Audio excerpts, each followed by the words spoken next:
تسمعين مدرن زجبرة قدوس እግዚአብሔር ግን هاليلويا تبعت يبنا له እግዚአብሔር مسكن هاليلويا تبعت رخيبنا لنا هاليلويا سلازي ذهب كان تبعت تمسكن نبله هاليلويا بحكي داونا زرقحنا أبقنمي وخنقرب سمو خنصوع هاليلويا هاليلويا تمسكن እግዚአብሔር تمسكن سلازي قرب كاني تمسكن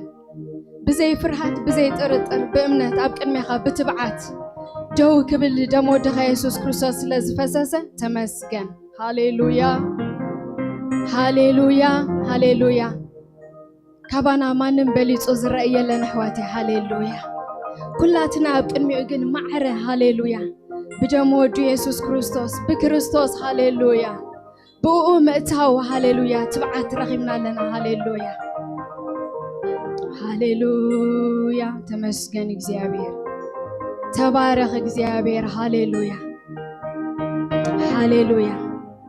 إذا تبعت إذا رغبنا بقدمي ططو مسبلنا حواتي إذا تبعت إذا رغبنا بقدمي دو مسبلنا حواتي هاليلويا شعوع محرات نقبل هاليلويا شعوع تزلينا نجر كاو نقبل هاليلويا هاليلويا هاليلويا يأتينا جنالو هاليلويا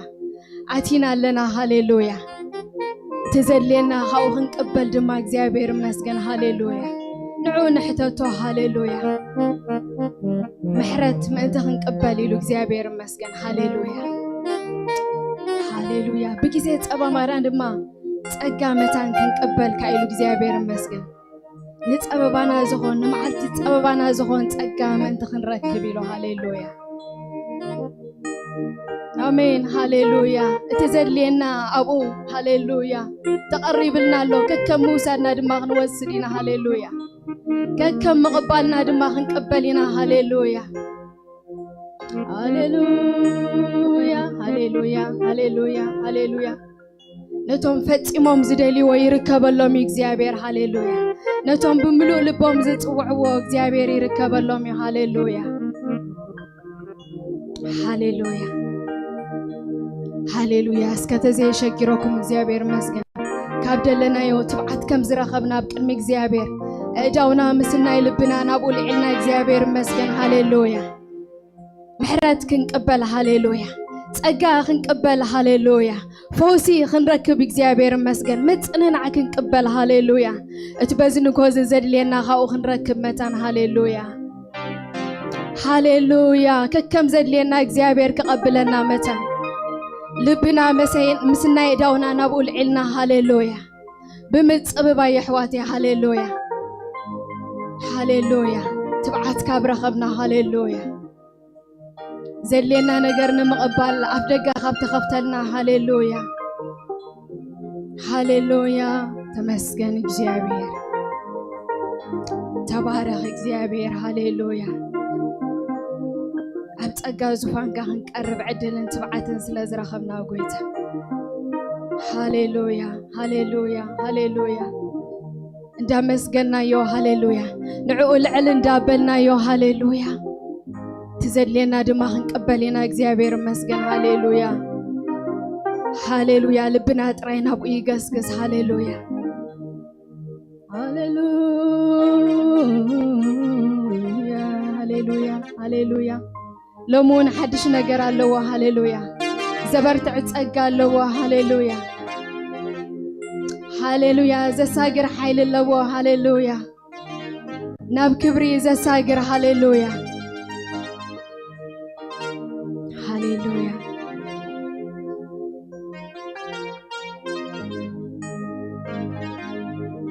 هاليلويا እግዚአብሔር ስምካ ይባረክ هاليلويا ተመስገን እግዚአብሔር ተባረክ እግዚአብሔር هاليلويا هاليلويا هاليلويا ተመስገነካ ለና ሕዋት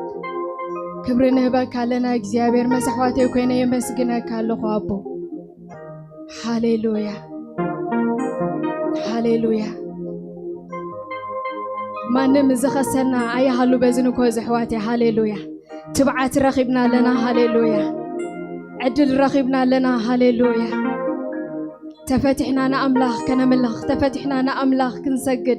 تفتحنا أنا أملاخ كنخبر هاليلويا ተመስገን እግዚአብሔር ተመስገን አቦ ሃሌሉያ ተመስገን እግዚአብሔር ዛሬ ሚነካኛል ልጁ ዛሬ ሚነካኛል ልጁ ዛሬ ሚነካኛል ልጁ ይዳስሰኛል ሃሌሉያ ዛሬ ሚነካኛል ልጁ ዛሬ ሚነካኛል ልጁ ዛሬ ሚነካኛል ልጁ ይፈውሰኛል ሃሌሉያ ነመስግነካ ለና ጎይታ ክብርን ህበካ ለና እግዚአብሔር አቦ ሃሌሉያ በኸምዝ ዝበለ እግዚአብሔር ማዕዲ በኸምዝ ዝበለ መንፈስ እግዚአብሔር ክትቀባበለና ስለዝፈተኻ ጎይታ ተመስገን እግዚአብሔር ነመስግነካ ለና ዝዕድል እዚ ዝግዜ እዚ ስለዝረኸብና ጎይታ አቦ አብዙፋንካ ብትብዓት ክንቀርብ ሃሌሉያ بدم ودخ يسوع كريستوس تبعت سلازرخبنا قويتا نمسكنك لنا نتصلي لنا بزنكو زغزيابير ابو بشم يسوع كريستوس تفتحنا اغزيابير هاليلويا اذا تبعت اذا خمس تقبلنا فليطنا اغزيابير هاليلويا اب قدميخا اغزيابير تفتحنا خنا ملخ كنا مسكن اغزيابير كبخا خنقبل قويتا بشم يسوع كريستوس تردعنا نتصلي لنا اغزيابير ابو كل خساس زبل እግዚአብሔር አምላኬ بشم يسوع ጸጥ ክብል ነጽልያ ለና ጎይታ እግዚአብሔር አምላኬ ጀምካ ዝፈሰሰልና ክቡር ህዝብ ምዃንና አሚንና ጎይታ ብትብዓት ንዓኻ ከነምልኽ ብትብዓት ንዓኻ ከነመስግን ብትብዓት ከበኻ ክንቅበል ጎይታ بشم يسوع ክርስቶስ በዝንኮ ዝኾነልና ጸልያ ለኹ እግዚአብሔር ንነብስ ወከፍና ክትባረኽ ነጽልያ ለና ጎይታ بشم يسوع ክርስቶስ ደው ኢሎም ዘገልግሉኻ ኩሎም እግዚአብሔር بحيلها بتصقاها بمنفسك እግዚአብሔር ክትመልኦም ንጽልይ ኣለና ጎይታ እግዚአብሔር እዚ ስለትገብሮ ድማ ነመስግነካ ኣለና ንኮና ሁሉ ስኻ ስለትባረኽ ጎይታ ነኽብረካ ኣለና ክብሪ ሁሉ ነቲ ዓብን ስብካ ንህብ ኣለና ጎይታ ብሽም ተፈቅሮ ወድኻ ኢየሱስ አሜን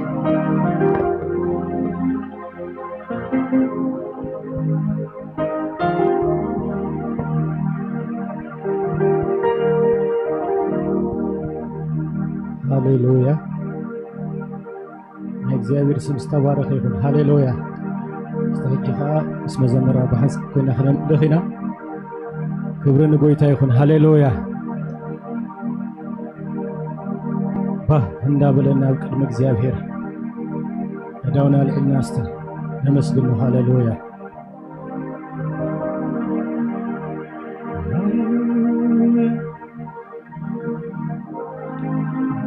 ማደሪያ እንዴት ያማረ ማደሪያ እንዴት ያማረ ነው መንፈስ እንዴት ያማረ ነው መንፈስ እንዴት ያማረ ነው ማደሪያ እንዴት ያማረ ነው ጌታ ማደሪያ እንዴት ያማረ ነው መንፈስ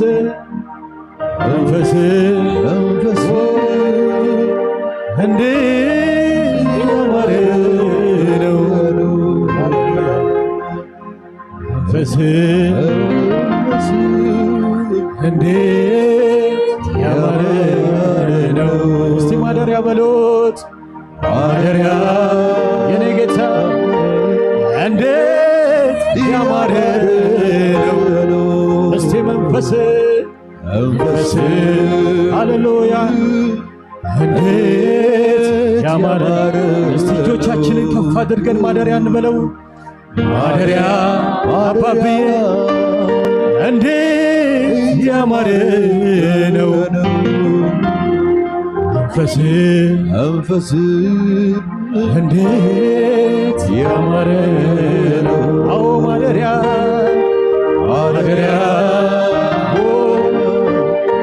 እንዴት ያማረ ነው አባቢ መንፈስ እንዴት ያማረ ነው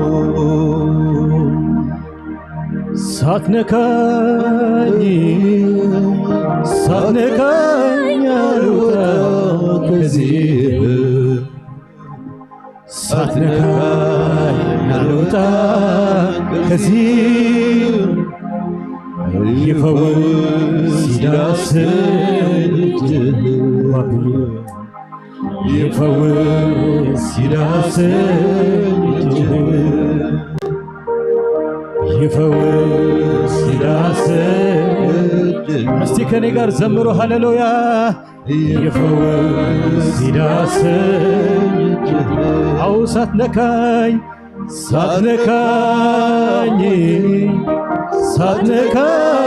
አልወጣ ከዚህ ሳትነካኝ አልወጣ ከዚህ ይፈውስ ሲዳስስ መገኘት ኢየሱሴ ይፈውስ ሲዳስስ ሳትነካኝ በሎት ሳትነካኝ አልወጣ ከዚህ ሳትነካኝ አልወጣ ከዚህ ይፈውስ ሲዳስስ ይፈውስ ሲዳስስ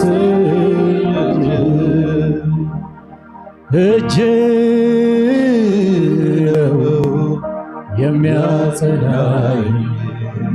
የሚያጽናናኝ እጅ ነው ከስብራቴ ይጠግነኝ እጅ ነው እጅ ነው የሚያጽናናኝ እጅ ነው ከስብራቴ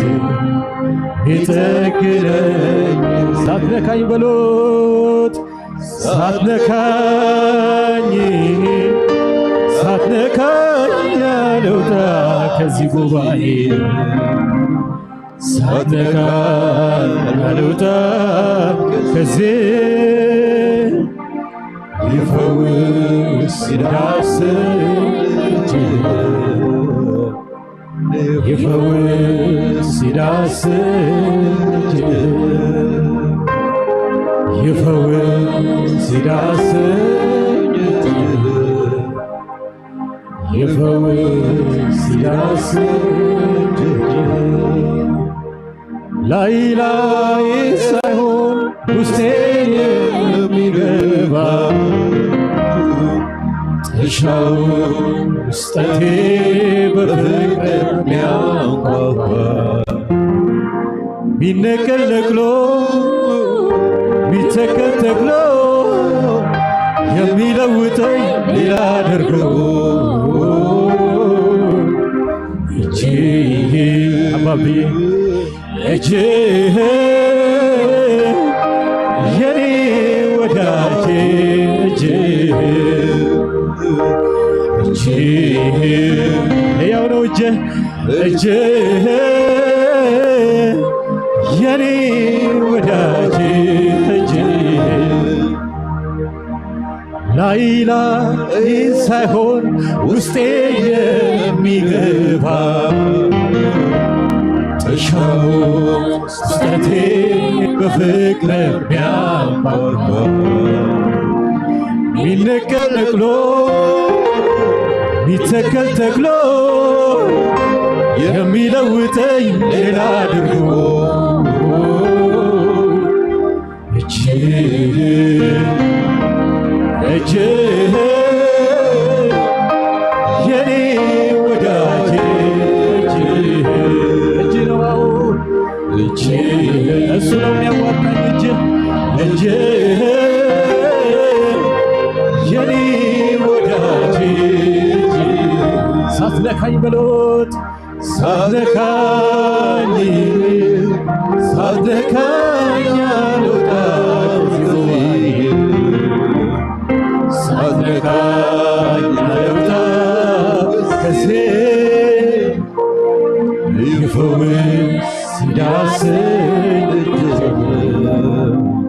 يفوز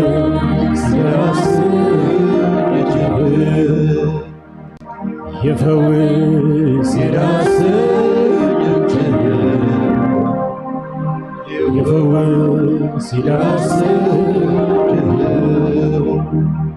ላይ ላይ ሳይሆን ውስጤ የሚገባ ጥሻው ውስጠቴ በፍቅር የሚያጓጓ ቢነቀል ነቅሎ ቢተከል ተክሎ የሚለውጠኝ ሌላ አድርጎ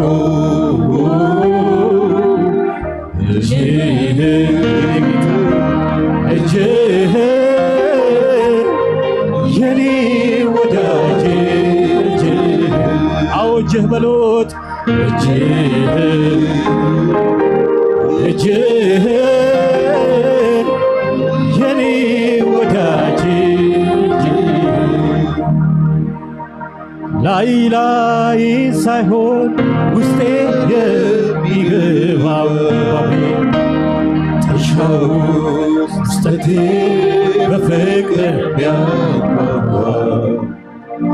ቢነቀል ነቅሎ ቢተከል ተክሎ የሚለውጠኝ ሌላ አድርጎ እጅህ ሃሌሉያ እጅህ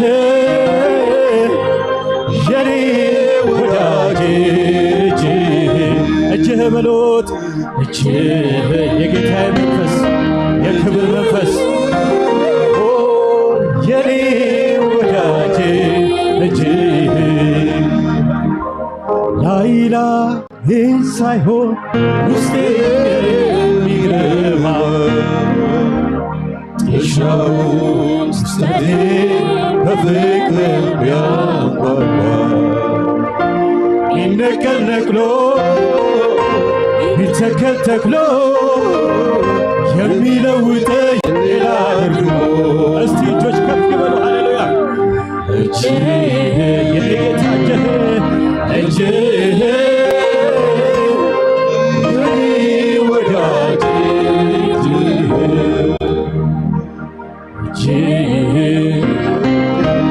እጅህ የኔ ወዳጅ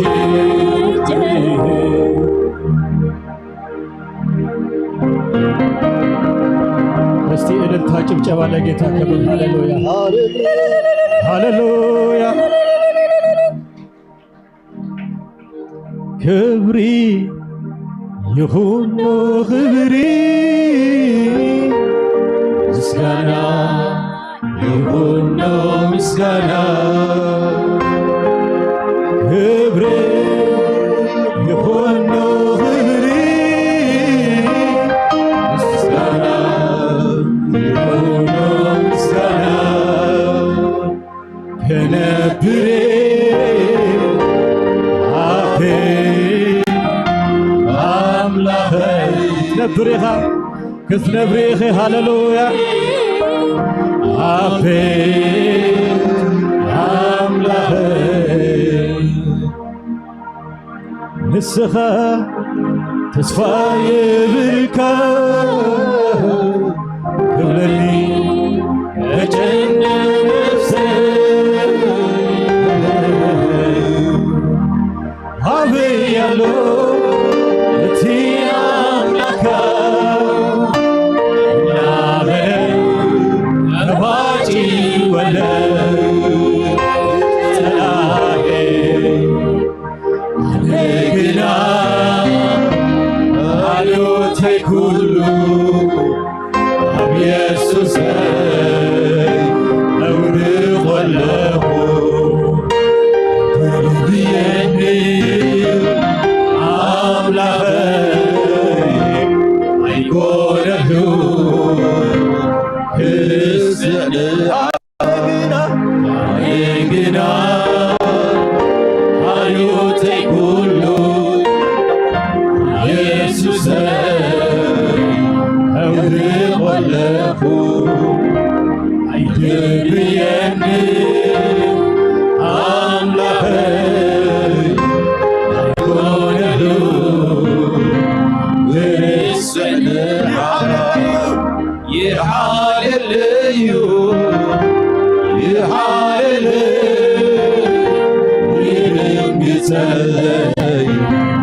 يدنقزل يحال الهيو يحال الهيو يدنقزل يدنقزل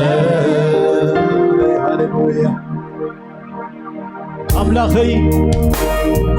زيودنقزيو تربيو አይፈልግዩ ዙሪያይ ኩሉ ተጸልመተኔ ጸላተይ ተፈበሩኒ አብየተ ዘላለማያ ላስማታበ የዘለፉ አይመውስኔ አይመውስኔ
ተስፋዬ ብርካት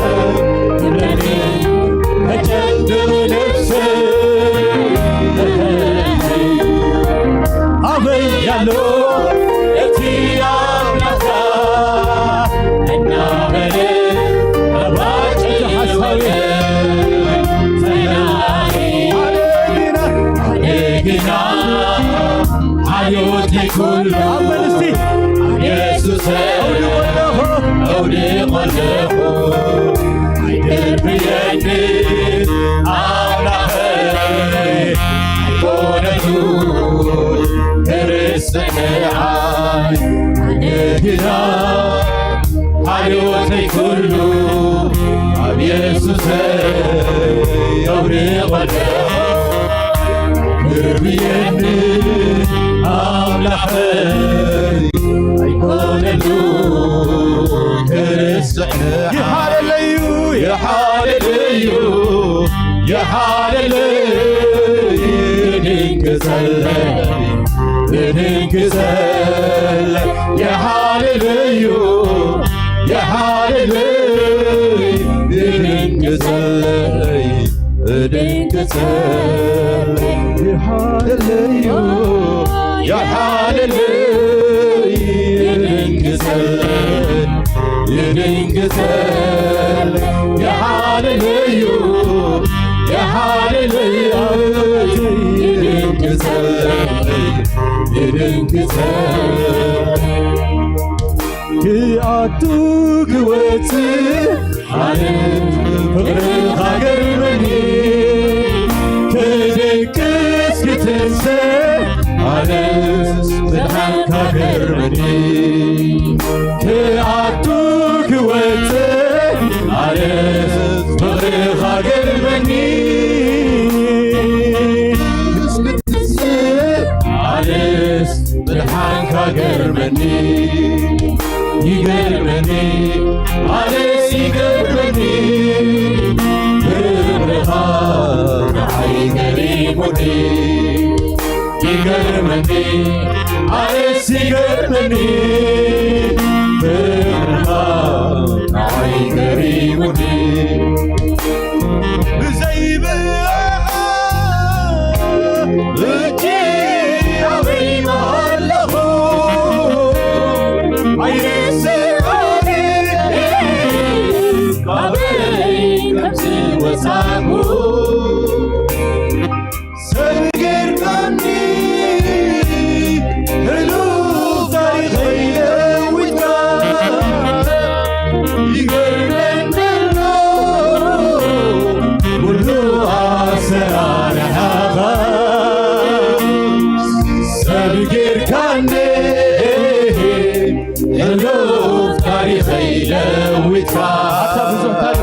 يقرمن كله أسرارها سبقر كاني ألوف تاريخي لويتها يقرمن كله أسرارها كأتوك وتس عرس فرق عقر مني يدكس كتنسى عرس بالحانك عقر مني كأتوك وتس عرس فرق عقر مني يدكس كتنسى عرس بالحانك عقر مني يقربني عرس يقربني فرحان حي قريبني يقربني عرس يقربني فرحان حي قريبني عرس يقربني فرحان حي قريبني يقرمني عرس يقرمني بالعباس حي قريبني يقرمني عرس يقرمني بالعباس حي قريبني يقرمني عرس يقرمني بالعباس حي قريبني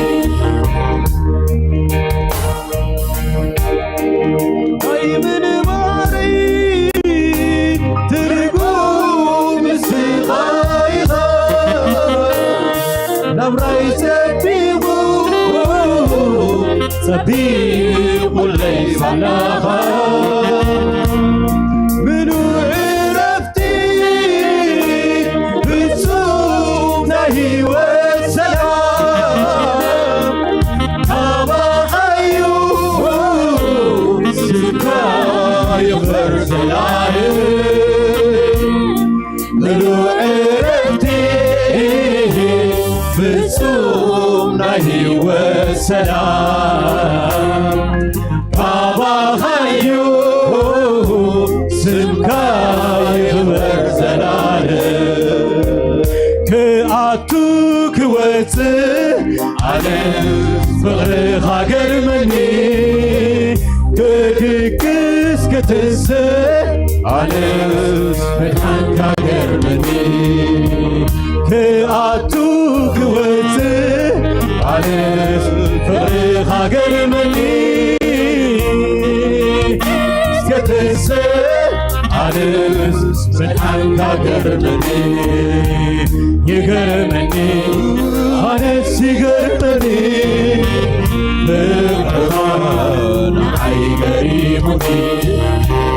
يقرمني عرس يقرمني بالعران حي قريبني كبي يكون له خبري مسكانا يكون له مسكانا كبي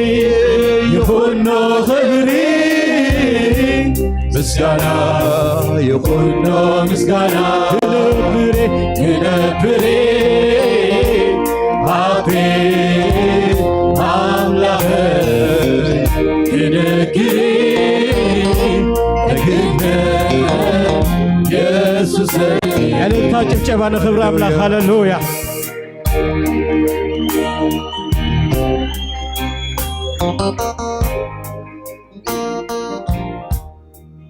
سم እግዚአብሔር ዝተባረከ ይሁን ሃሌሉያ እጁን አምልኮና ክንቀጽልና ስራዬን የሰራህልኝ መንገዴን ያቀናልኝ አማኑኤል የኔ ጌታ የኔ ኢየሱስ ከፍ በልልኝ እንዳብልና خنملخنا يحواتي تفتحنا هاللويا እንዳጣቃና እንዳዓለልና ሃሌሉያ ንኽብር አምላክ እንዝምረሉና ሃሌሉያ እስቲ ጨብጨባ ሃሌሉያ ከጉባኤው ላይ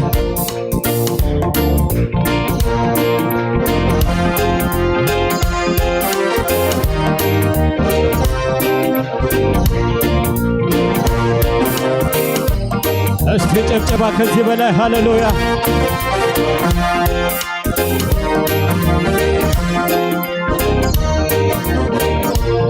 ስራዬን የሰራህልኝ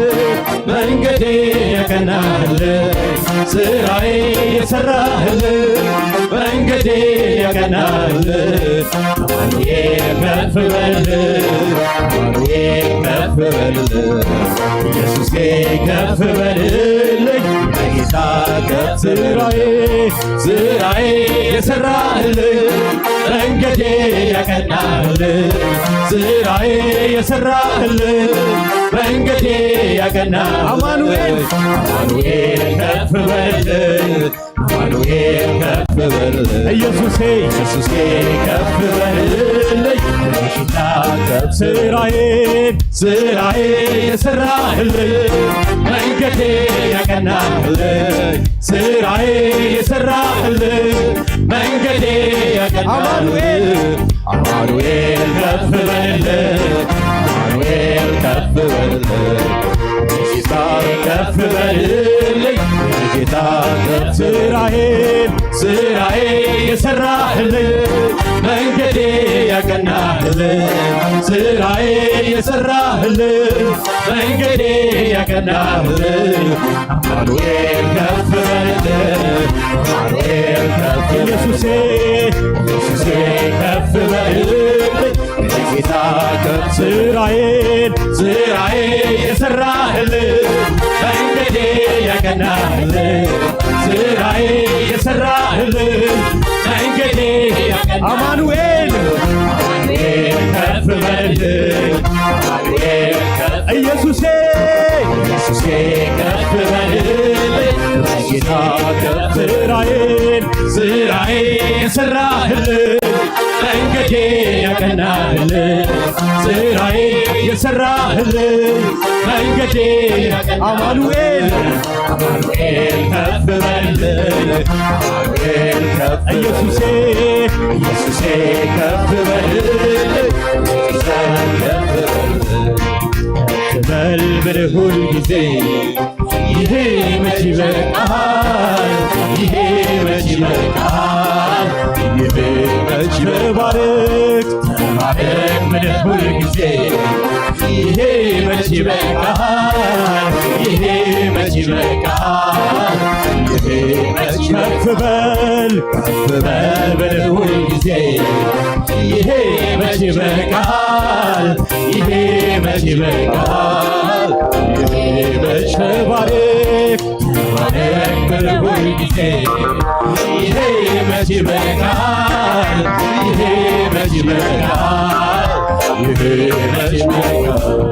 ተራራውን ንዶ ሜዳ ካደረገ ምን ብቻ ነው ከኔ ተራራውን ንዶ ሜዳ ካደረገ እግዚአብሔር ብቻ ነው ከኔ የሚጠበቀው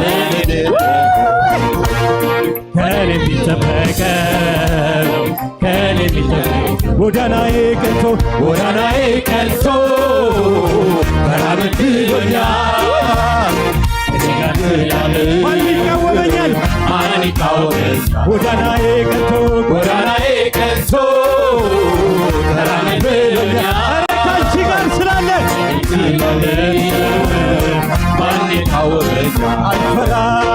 አልፈራም ልቤ አይሰጋም አለ ከኔ ጋር አልፈራም ልቤ የጠራኝ አለ ከኔ ጋር አይቆምም ምንም በፊቴ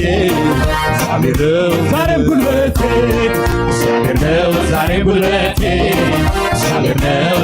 አልፈራም እኔ አልሰጋም ጌታዬ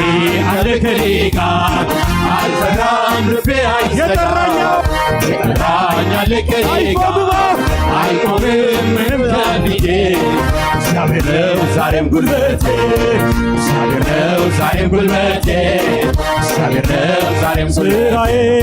ስራዬ የሰራህልኝ መንገዴ ያቀናህልኝ ስራዬ የሰራህልኝ መንገዴ ያቀናህልኝ አማኑኤል ከፍ በል አማኑኤል ከፍ ኢየሱሴ ኢየሱሴ ከፍ በል ኢየሱሴ ከፍ በል ስራዬን የሰራህልኝ መንገዴን ያቀናህልኝ ስራዬ የሰራህልኝ መንገዴን ያቀናህልኝ አማኑኤል ከፍ በልልኝ አማኑኤል ከፍ በልልኝ ኢየሱሴ ከፍ በልልኝ ኢየሱሴ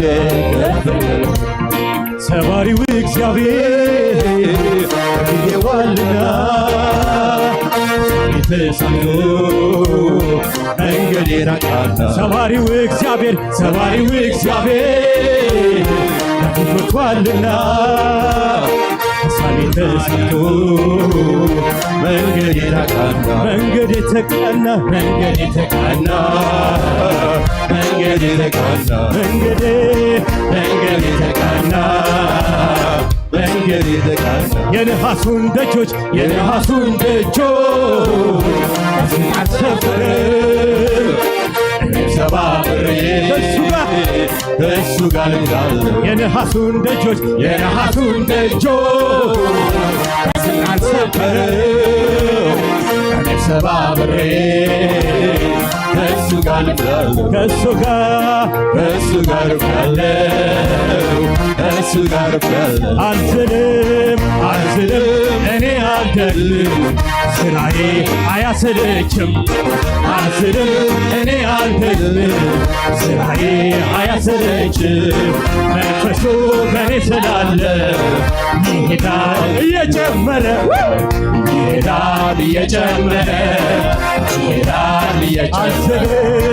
አልዝልም እኔ አልደክምም ስራዬ አያሰለችም አልዝልም እኔ አልደክምም ስራዬ አያሰለችም ቅባቱ ከእኔ ስላለ ይሄዳል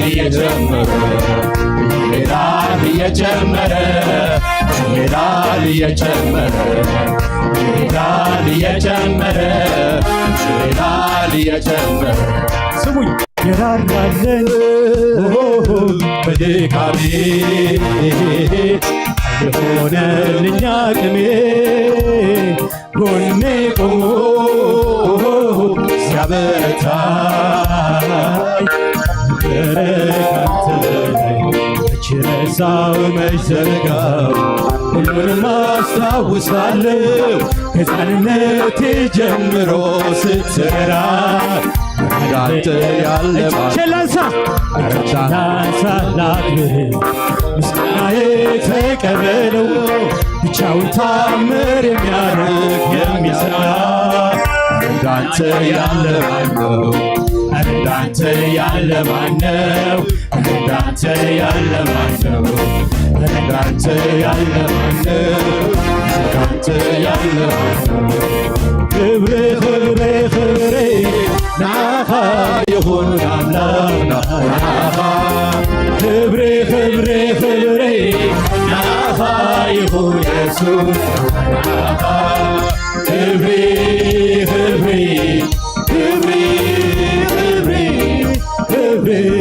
ናኻ ክብሬ ናኻ ሃሌሉያ ክብሬ ናኻ ሃሌሉያ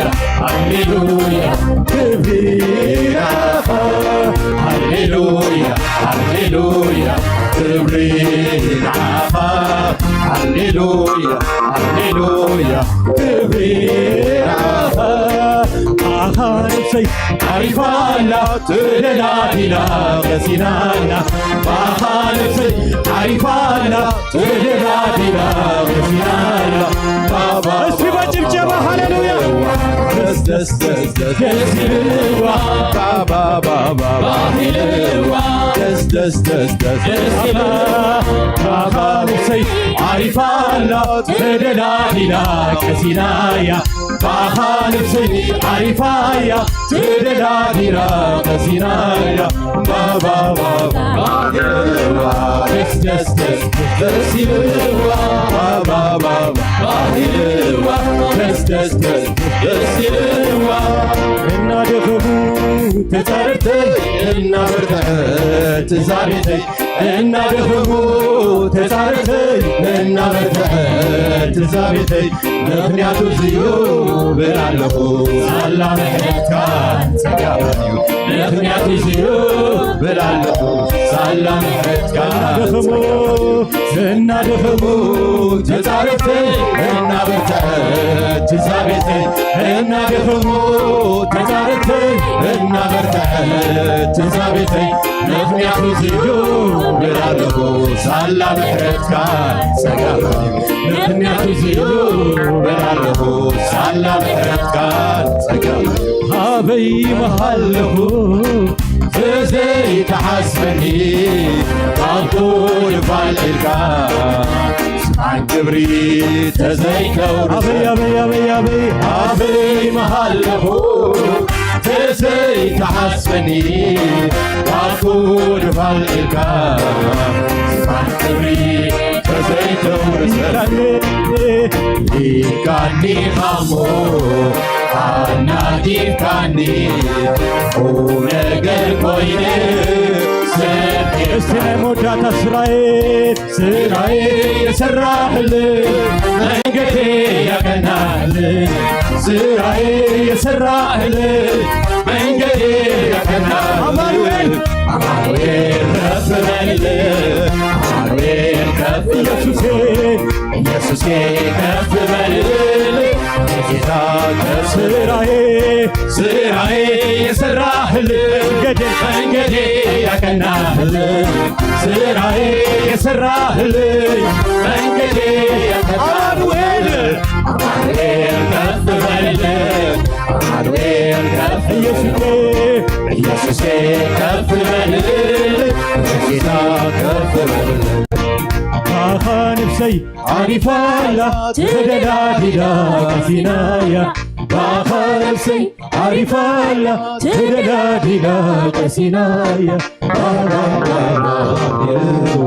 ደስ ይልዋ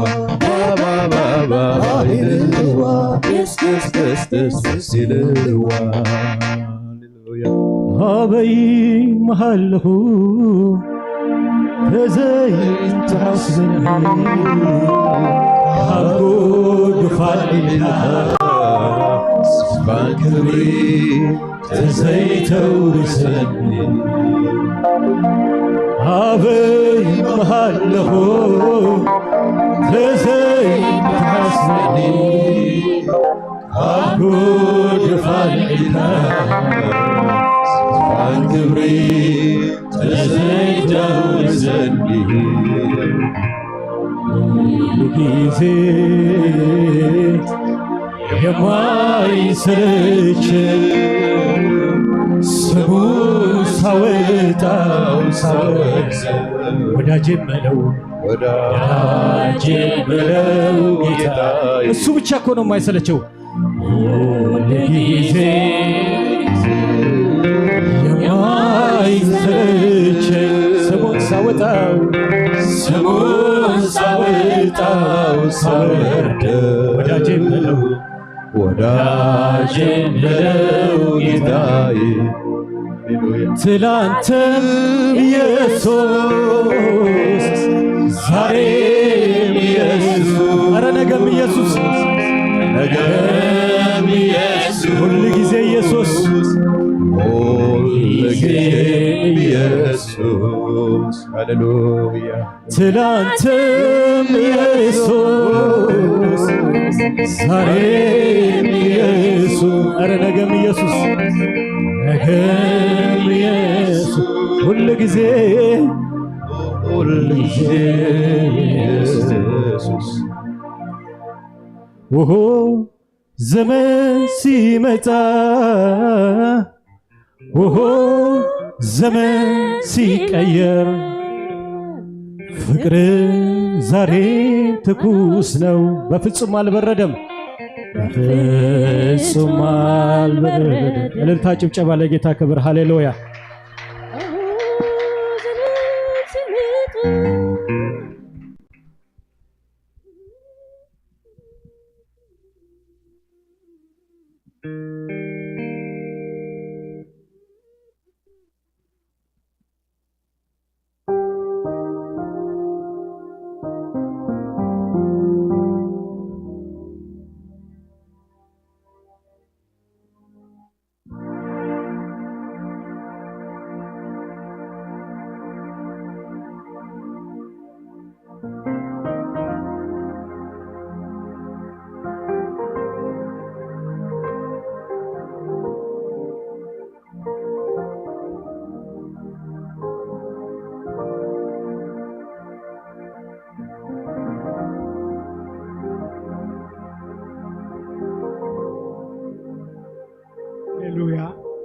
ክብሪና ኣምላኽና ይኹን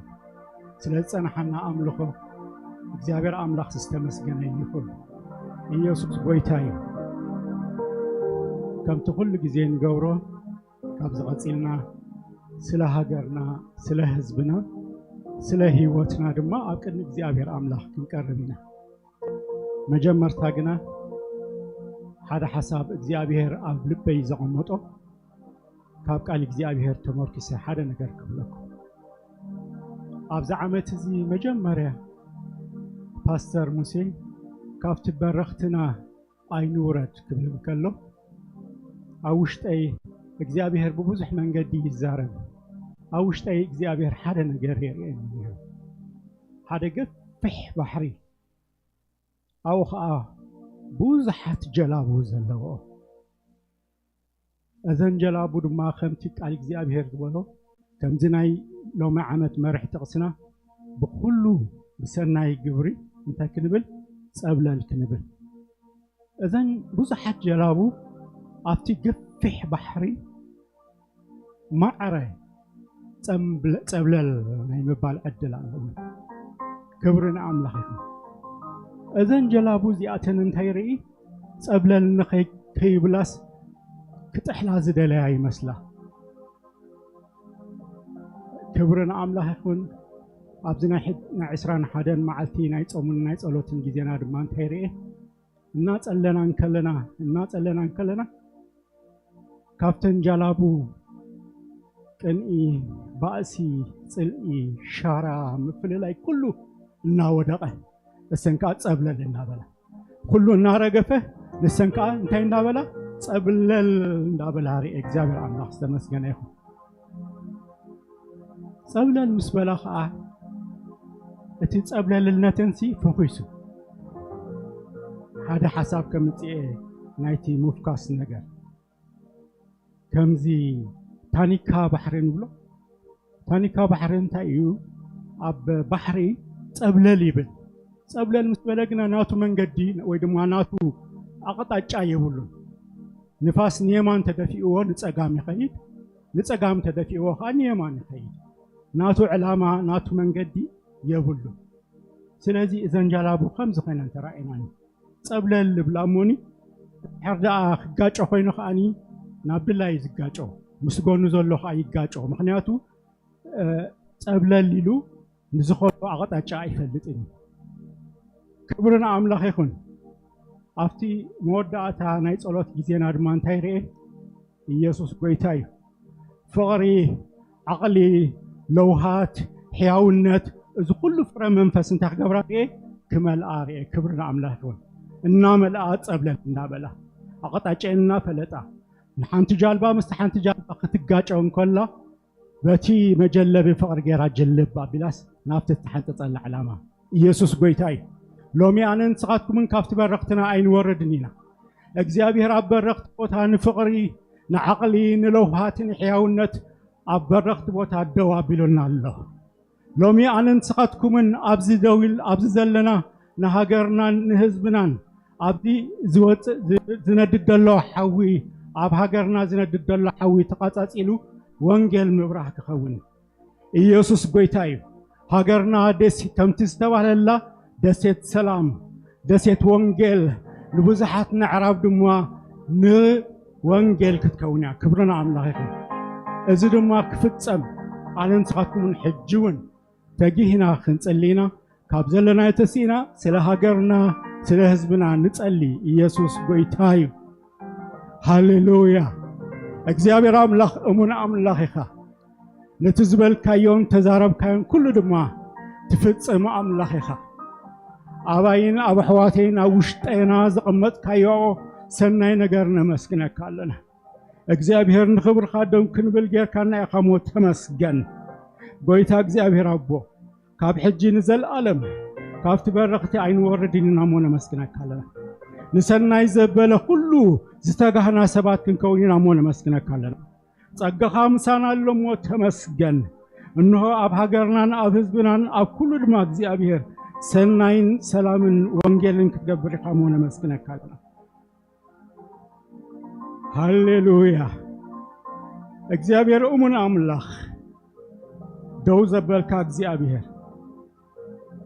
ዘይጨንቀካ አምላኽ ንሁሉ ነገር ድማ ከም ድላይካ ትገብር እንሆ ኣብ ህዝብና ወንጌል ክሰፍሕ እሞነ መስኪነካ ኣለና ሰላም ክመልእ እሞነ መስኪነካ ኣለና ንኹለና ዕራብ ሃገራት ድማ ወንጌል ካብ ህዝብና ክዝርጋሕ እሞነ መስኪነካ ኣለና ብምኽንያት ሃገርና እግዚአብሔር ንብዙሓት ወንጌልን ሰላምን ክኸውን እሞነ መስኪነካ ኣለና ንዓይንና ኣሕዋተይን ድማ ኣብዚ ተሰርሐናን ተዳልወናን ተዕብየናን ንኽብርኻ ትገብረናን ስለ ዘለኻ ይመስኪነካ ኣለኹ እግዚአብሔር እሙን ኣምላኽ ቃልካ ተፈጺሙ ክረአይና እሞነ መስኪነካ بسم تفوتكون تفقرون ودخا مدحانينا يسوع كريستوس آمين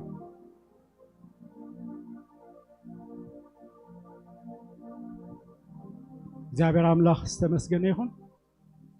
እንኳዕ ብደሓምን ብሰላምን ናብ ቤት እግዚአብሔር መጻኹም እስከ ንመጀመርያ ጋሻ ዝመጸ እንተዳለና ኮይኑ ናብ ጴኒኤል ቤተ ክርስቲያን ጋሻ ዝመጸ እንተዳለና ኮይኑ ሰላም ክንብለኩምን ክንላለየኩምን እስኪ ኢትኩም አርኢንሙን ሰላም ክንብለኩም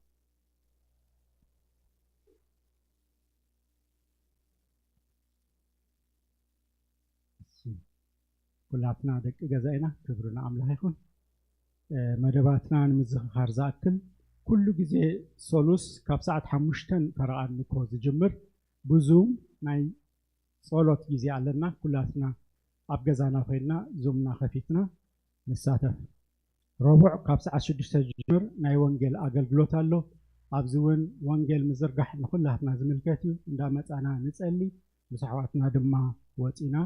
وانجيل نمسكر قدام كل جزء كاب ساعة 5 ناي مشت ناي تصلوتن ناي عملخون جزء لنا أبزون قدام كل شع اندامت أنا نتاين نكبر نسألي كبرنا عملخ يخون إذا زقابر جزء الهيري كمون عربي كل جزء ساعة 6 تجمر نايدكنا كاب 13 عامات نلعب زلو كلهم حزنا يوم نابز نمسعينا نعم زملكات قال أملاخن أقلقلوتنا الله سلازي كلها نادكنا حزنا يوم نمسع زابر أملاخ استمسجنا يخون ناي سنبت أقلقلوتنا دما قدامي إبراء كاب ساعة 10 كمون كلاي إبراء كاب 11 فرقان كسب 1 فرقان سالسة إبراء من أسياب ذتكره كاب ساعة 5 كسب ساعة 7 علنا زابير أملاخ استمسجنا يخون سباتنا عدمنا فعلناون نايزي بركة زي تساتفتي كنكون كل جزء بيت كريستيان تقدم زابير أملاخ استمسجنا يخون كالي السفلية أقول لك زلنا نتخاتا تلتي 3 سومون حاموس مالتي أقلقلوت بممهر باستر فريو لما زدالو كل جزء ناي بايبل ستادي لنا سلازي بتوم كتم مهارو تداليو بدحريت تمزجيبكم كاب حاموس كاب ساعة 7 كاب ساعة 8 فرغان نتخاطات 3 حاموس إيو سلازي كلاتنا عب دحريت انتين نقبر نمزجب عربي كلمة بحثها دما عربي سقلت معلتي مارش 29 مالتي نحدار صلوت زخون أبايتي كتبونا تدليو نحرد لهم كلاتنا عربي أبزا 29 مارش زلو سقلتي زوعل سلازي كلاتنا متان بحدا بصلوت نحدر توم أبايتي جزاختون تدليو بدحريت تمزجوا موني كلاتنا خاني أبزع على تزيئة بصلوت نقيحنا نحضر تدالينا نسنحمو كلاتنا أفتستمدبلنا أبايت خوينا بصلوت أبتن بزابير أملاح كنقربنا يسوس قويتاي قومون كلهم ولدي دقهم بدحريت نتوم ناي هتصانات أقلقلتي بعلهم كتركبهم ناي كيدس مينستري تحساسوا له سلازي كلاتنا ذكنا بعلنا حزنا نافتي زمهر البوتا نركبهم زابر أملاخ استمسكنا يكون يسوس قويتاي ካብ ዝቐፂሉ ስለቲ ዝዋፃእ መባእን ዕሽርን ኣሕዋት ክፅልዩና ብኡ ድማ መባእናን ዕሽርናን ይብሉ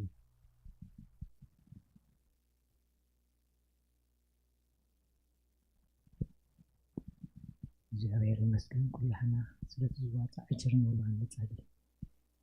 ሰማያዊ ዝኾንካ እግዚአብሔር አቦና ነመስግነካ ንባርከካ ክብሪ ኩሉ ንዓኻ ንህብ ኣለና ከብዚልና ተኣኪብና ንዓኻ ከነምልኽ ክንባርኽ ንስኻ ስለ ዝፈቐድካ ክብሪ ንዓኻ ንህብ እግዚአብሔር አቦ ክንሰርሕ ሓይሊ ጥዕና ጸጋ ዘብዛሕካልና ንስኻ ኢኻ እሞ ካብቲ ሰሪሕና ብእተናያ ብፍታው ልብና ክንህብ ጎይታ ንስኻ ስለ ዝረዳእካና እውን ደሊልና ነመስግነካ ንባርከካ ተረፍ ጊዜና ሁሉ ንስኻ ተረከብ ብሽም ኢየሱስ አሜን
ክብሪ ሁሉ ንኣምላኽ ይኹን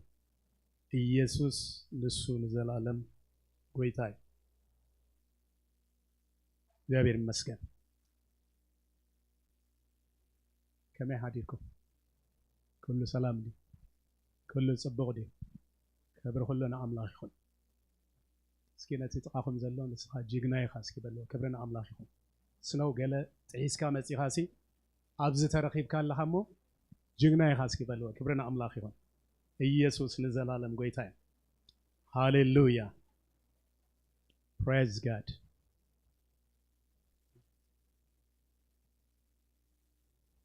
እግዚአብሔር ይመስገን ኣብ ቃል ኣምላክ ክንከይድ ኢና ክብሪ ሁሉ ንኣምላኽ ይኹን ኣብ ቀዳማይ መልእኽቲ ቆሮንጦስ ናይ ጳውሎስ ንሰብ ቆሮንጦስ ከነውፅኢና እሞ በሓንሳብ ከነንብብ ኢና ሲክላትና ነውፅእ እሞ ኣፍ ንበል ካብ ዘለናዮ ንኽብሪ ቃል ኣምላኽ እግዚአብሔር ይመስገን ኢየሱስ ጎይታ እዩ ኣብ ቆሮንጦስ ምዕራፍ 12 መወዳእታ ዘላ ጥቕሲ 31 ድሕሪ ብምሉእ ምዕራፍ 13 ድሓር ምዕራፍ 14 ሓንቲ ቁፅሪ ከነንብብ ኢና ክብሪ ንኣምላኽ ይኹን እግዚአብሔር ይመስገን እንድሕር ኣውፂኢና ኮይንና ከነንብብ ኢና ኣብ 31:12 እንታይ ይብል ነተን ዝዓበያ ውህበታት ዳኣ ፀዓቱ ኢሉ ሕጂ ከዓ ዝበለፀ መገዲ ክሕብረኩም እየ 13 ብቋንቋታት ሰብን መላእኽትን እንተዝዛረብ ፍቕሪ ካብ ዘይህልወኒ ከም ዘድሂ ኣስራዚ ወይ ድማ ጭልጭል ከም ዝብል ፀላፅል መኾንኩ ትንቢት እንተዝህልወኒ ኩሉ ፍልጠትን ኩሉ ምስጢራትን ኩሉ ፍልጠትን እንተዝፈልጥ ኣኽራን ክሳዕ ዘግዕዝ ከዓ ኩሉ እምነት እንተዝህልወኒ ፍቕሪ ካብ ዘይህልወኒ ከንቱ መኾንኩ ነይረ ኩሉ ገንዘበይ ንድኻታት እንተዝዕድል ስጋይ እውን ንምንዳድ ኣሕሊፈ እንተዝህብ ፍቕሪ ካብ ዘይትህልወኒ ሓንቲ እኳ ኣይጠቕመንን እዩ ፍቕሪ ዓቃል እያ ፍቕሪ ለዋህያ ፍቕሪ ኣይትቐንዕን ፍቕሪ ኣይትጀሃርን ኣይትንፍሓን ኣይተስተሓፍርን ናታ ኣይትደልን ኣይትምረርን ኣይትቕየምን እያ ብሓቂ ትሕጎስ እምበር بعمص أبا هبلان كله تصور كله تأمن كله تسفى تجبر كله تعجز فغريكاتو هاي قارصني تنبيت انتلو نسوق السعاري مزراب قانقاتات انتلو نسوق وداي فلتات انتلو نسوق السعاري مالت حدا مقال نفلت إنا أمو حدا مقال كا ننبه جناخه أتملات مسمته أتمقال كالسعاري قلعة خلخو كم قلعة تزاربكو لب قلعة نبرني كم قلعة حسبكو سباي مسكونكو جنا أتنجر قلعة حدكو حجز بمرسن واق نرئي لنا شعو جنا جز نجز كرينا مو حج مقال أفلت علىخو شعو جنا كمتي أنا اتفلتكو كفلتي حج جنا أمنت تسفى فقري إذن سلستين زين ينبرا كابزياتن تعبقنا فقريا عصرت 4 حدا نفقر سعابوا نمنفساوي وهبت منادقنا كتنبيو انو ايبل كبرنا املاخ يكون اسكي نصلينا ኢየሱስ ጎይታን መስግነካ ኣለና ጎይታ ክብርና ባኻ ነምጻለና ንስኻ ብዘላለማይ ፍቕሪ ዘፍቀርካና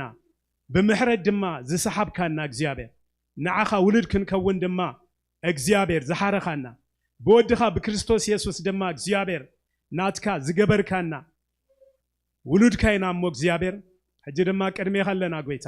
በኢየሱስ ክርስቶስ ስም እግዚአብሔር ነቲ ንስኻ ትደልዮ ንህዝብኻ ትደልዮ ንዓና ትደልዮ ምኽርኻ ሓሳብካ መደብካ እግዚአብሔር በኢየሱስ ክርስቶስ ስም አመንጎና ይፍሰስ ንብላለና እግዚአብሔር ተማሃራይ ልቢ ክህልወና እግዚአብሔር ከማኻ ዝሰምዕ ልቢ እግዚአብሔር ክህልወና በኢየሱስ ክርስቶስ ስም ንቃልካ ዘዓቁር ልቢ ክህልወና እጸልለኹ ጎይታ ንህዝብኻ ንስኻ ተዛረቦ ንህዝብኻ ንስኻ ናብቲ ንስኻ ዝመደብ ካሉ ምእንታን ክስጉም ከአቱ ምእንታን እግዚአብሔር በኢየሱስ ክርስቶስ ስም ናትካ ፍልጠት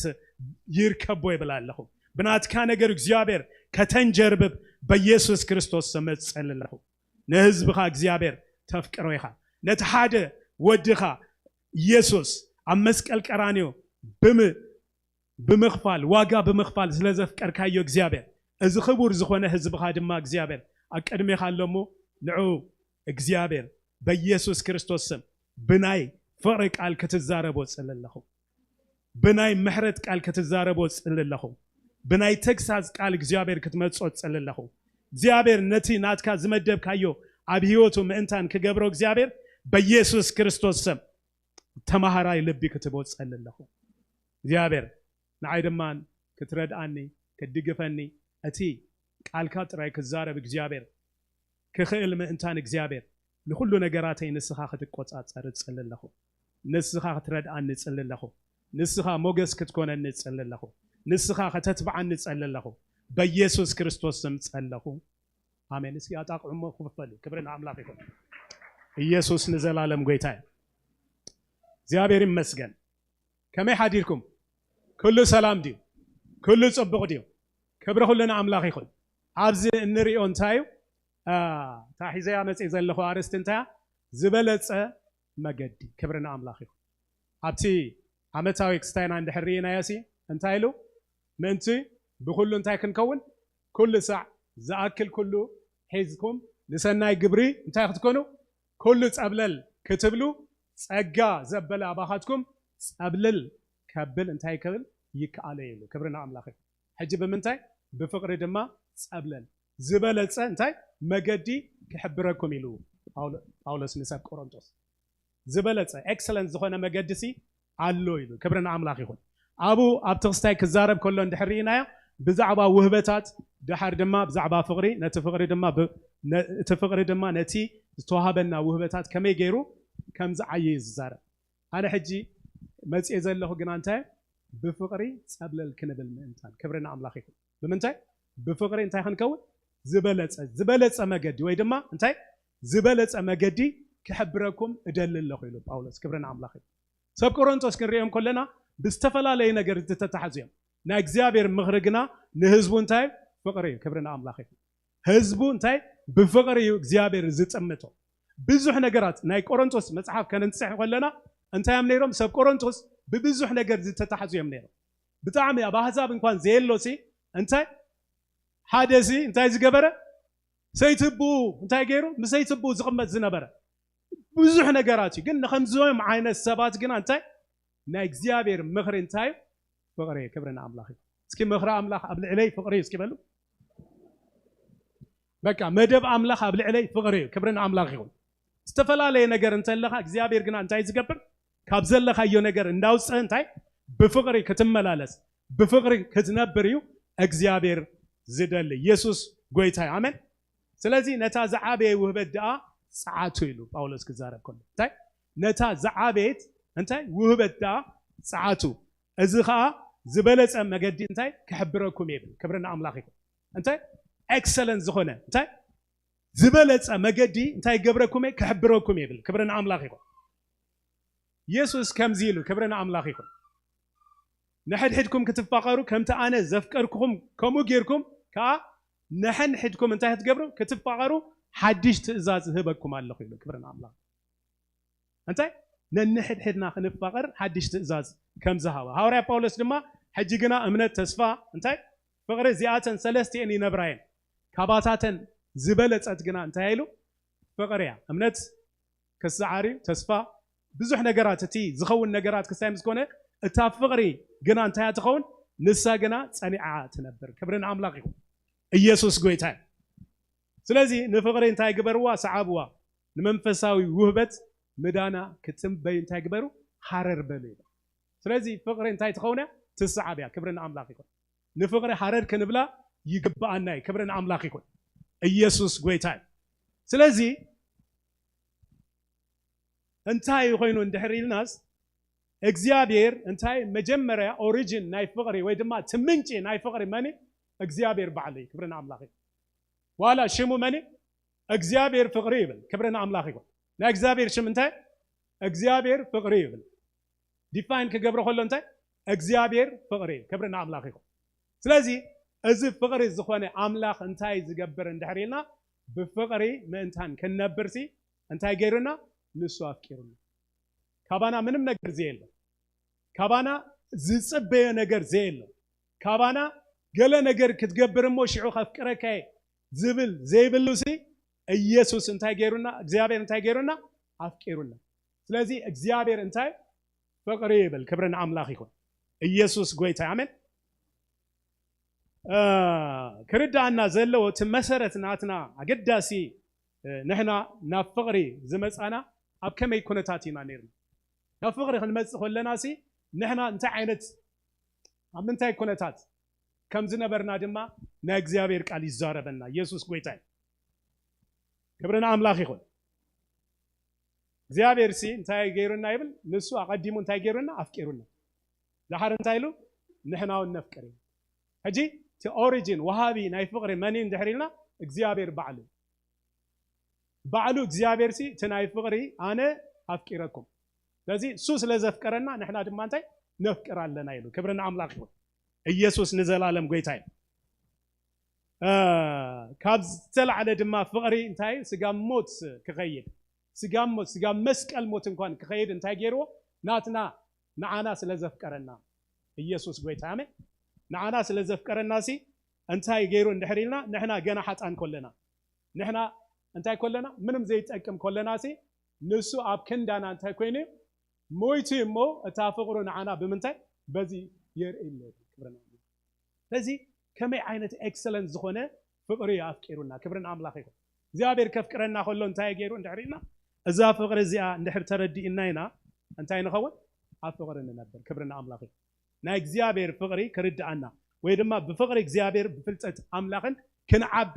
ይግባአና ክብርና አምላክ ይኩን ብፍልጠት አምላክን ብፍቅሪ አምላክን ክንዓቢ ይግባአና ንእግዚአብሔር ክንፈልጦ እንታይ ክንገብረለና ክንስዕበለና ኢየሱስ ጎይታ ስለዚህ ናይ እግዚአብሔር ፍቅሪ ክርዳአና ናይ እግዚአብሔር ነገር ክርዳአናስ ይግባአና ክብርና አምላክ ይኩን ስለዚህ ናይ እግዚአብሔር ፍቅሪ ክርዳአና እንድሕር ኮይኑ እግዚአብሔር እንታይ ክብርና አምላክ ይኩን ኣብ ኤፌሶን ምዕራፍ 3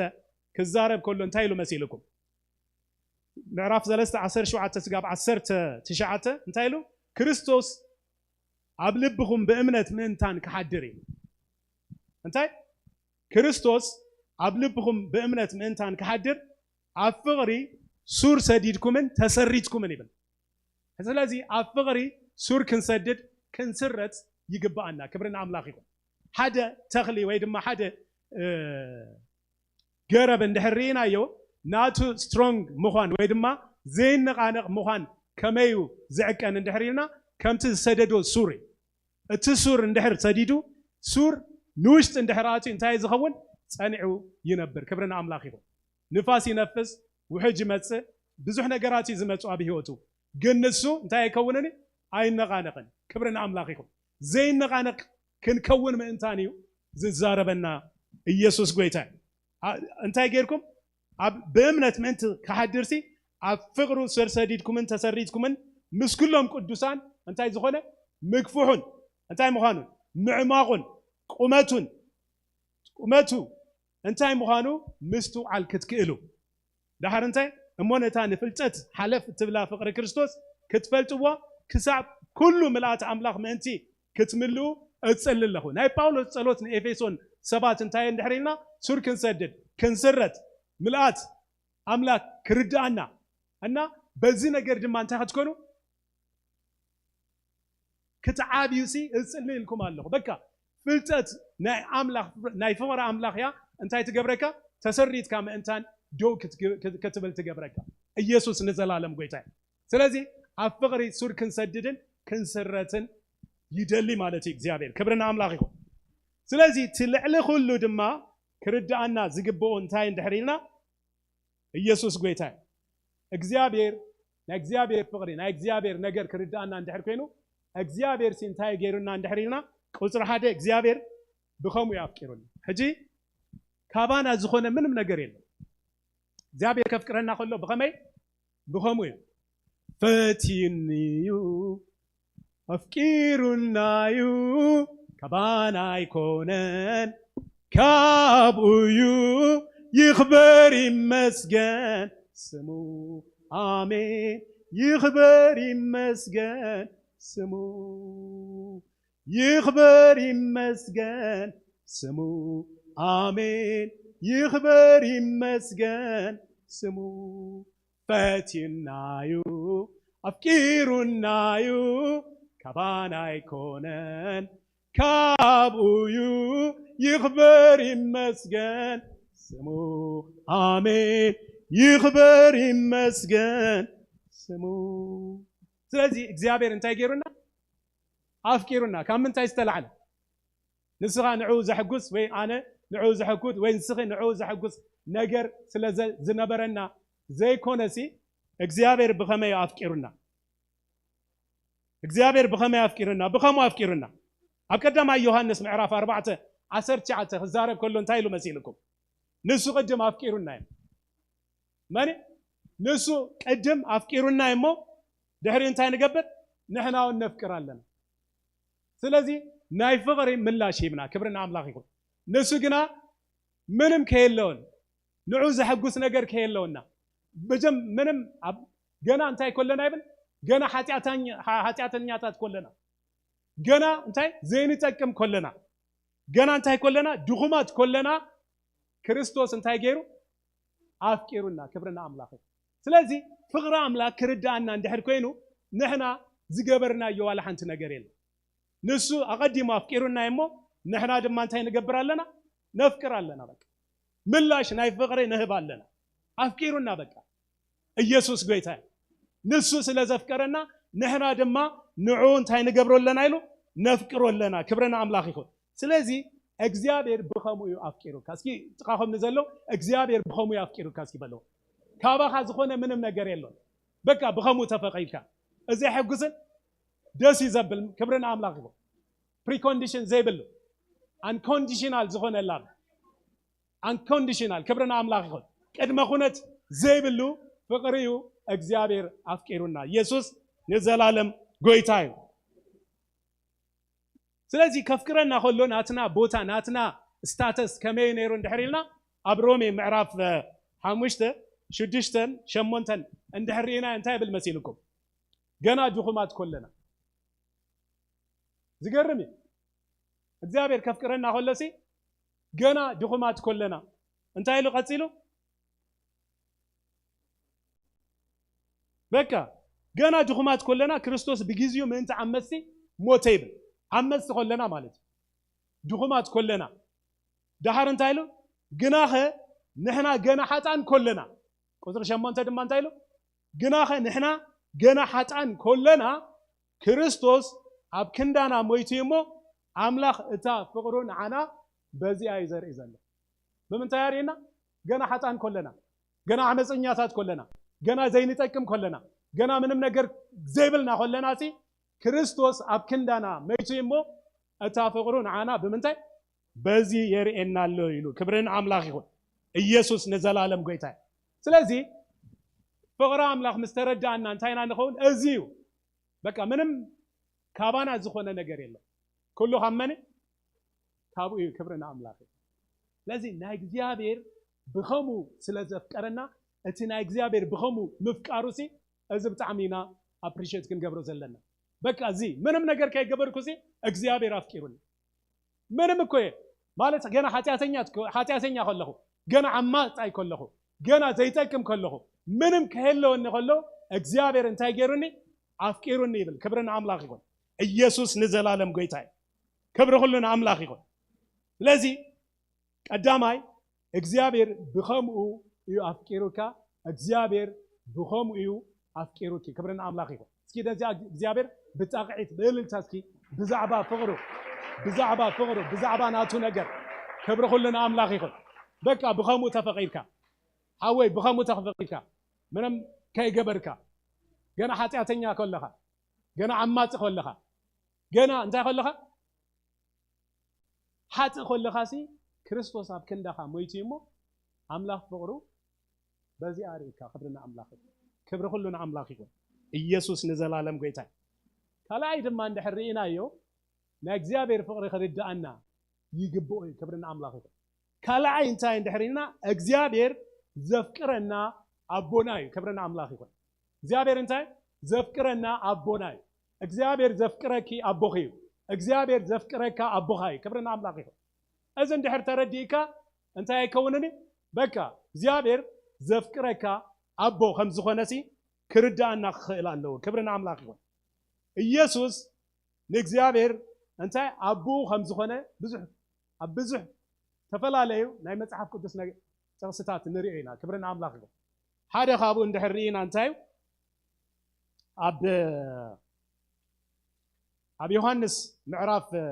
8:18 እንድሕር ርኢናዮ ኣነ ብናይ ርእሰይ ዝምስክር ዘለኹ እቲ ዝለኣኸኒ መን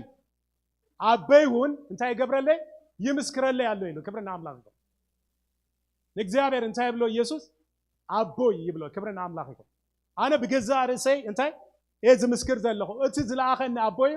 እንታይ ይገብረለይ ይምስክረለይ ኣሎ ስለዚ እግዚአብሔር እንታይ ከም ዝኾነ ኣቦና ከም ዝኾነ እንድሕር ተረዲእና እንታይ ኢና ንኸውን በቃ ፍቅሪ ኣምላኽ ብጣዕሚ ዝርዳእና ክብርና ኣምላኽ ይኹን እንታይ ኢሉ ኣብ ገላትያ 4:6 ድማ ክዛረብ ከሎ ውሉድ ስለ ዝኾንኩም ከዓ ኣምላኽ እንታይ ገይሩ እንድሕር ኢልና ነቲ ኣቦ ኣባ ኢሉ እንታይ ዝገብር ዝፅውዕ መንፈስ ወዱ እንታይ ናብ ልብና እንታይ ገይርዎ ልኢኽዎ ክብርና ኣምላኽ ይኹን እንታይ ዝገብር ኣባ ኣቦ ኢልና ክንፅውዕ ሲ እቲ መንፈስ ተላኢኹልና እቲ መንፈስ ኣብ ውሽጥና ኣሎ ክብርና ኣምላኽ ይኹን ንስኻትኩም ሲ ናይ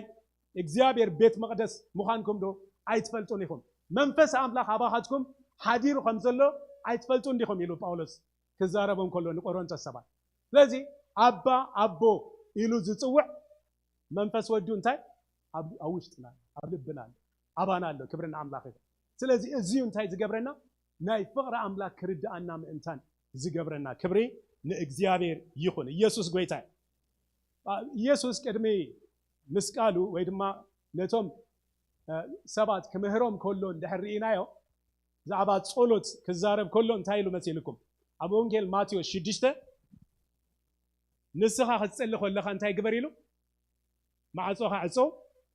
ድሓር እንታይ ግበር ነቲ ብሕቡእ ዘሎ ኣቦኻ ለምኖ ኢሉ ክብርና ኣምላኽ ይኹን ንመን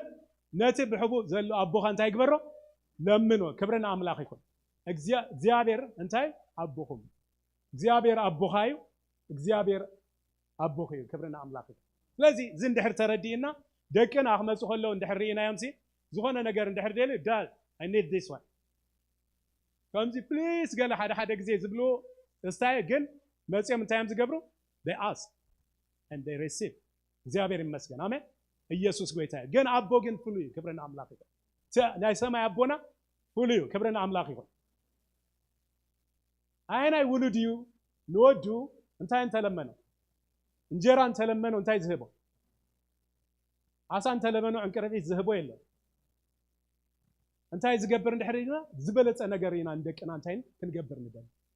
እቲ ናይ ሰማይ አቦኹም ግና ንዝልምንዎ ክንደይ አብዚሑ መንፈስ ቅዱስ እንታይ ዘሂቦም ይብል ክብርና አምላክ ይሁን ስለዚህ እዚ መንፈስ አባ አቦ ኢሉ ዝጽውዕ እንታይ ኣብ ልብና ተቀምጥሎ ክብርና አምላክ ስለዚህ ፍቅሪ አምላክ ብኸምዚ ክርድአና ይግብኦ እዩ ኢየሱስ ንዘላለም ጎይታ እዩ دحر اندحرينا يو امبار سيلو غزارب كله ابو اماتيوس امبار سي ابهم كيلمنكمو زليكم يفلطيمو ايتمسلوم لمن كيمسلوم لتوم فريساوያን ሰዱቃውያን ቶም ናይ ሃይማኖት ሰባት ስርዓት ባህሊ ገለ ዘኽብሩ ዝነበሩ ወይ ድማ እቲ ነገራቶም ምስ ናይ ሰብ ነገር ጥራይ ዘተሓዝዎ እቲ ክብረቶም ምስ ናይ ሰብ ነገር ጥራይ ዝገብሩ እንታይ ዝኾኑ ብምንዋሕ ጸሎት እንጀራ መበላሉ ዝበልዑ በቃ እቲ ጸሎቶም እንታይ እንዳገበሩ በቃ ንሰባት ዘገርም ነገር እናገበሩ ግን እንታይ ዝኾኑ ዛዕባ ከብዶም ዝሓስቡ ንዓቶም እንታይ ኢሉ ኣይተምሰልዎም እዩ አቦኹም ግን እንታይ ዝገብር ገና ዋላቲ ኣብ ውሽጥኩም ዘሎ እምበኣርከስ አቦኹም ከይለመንኩሞ ዘሌኩም ይፈልጥ እሞ እንታይ ክትግበሩ ኣይተምሰልዎ እንታይ ዳይሉ ንዕዋፍ ሰማይ ተመልከቱ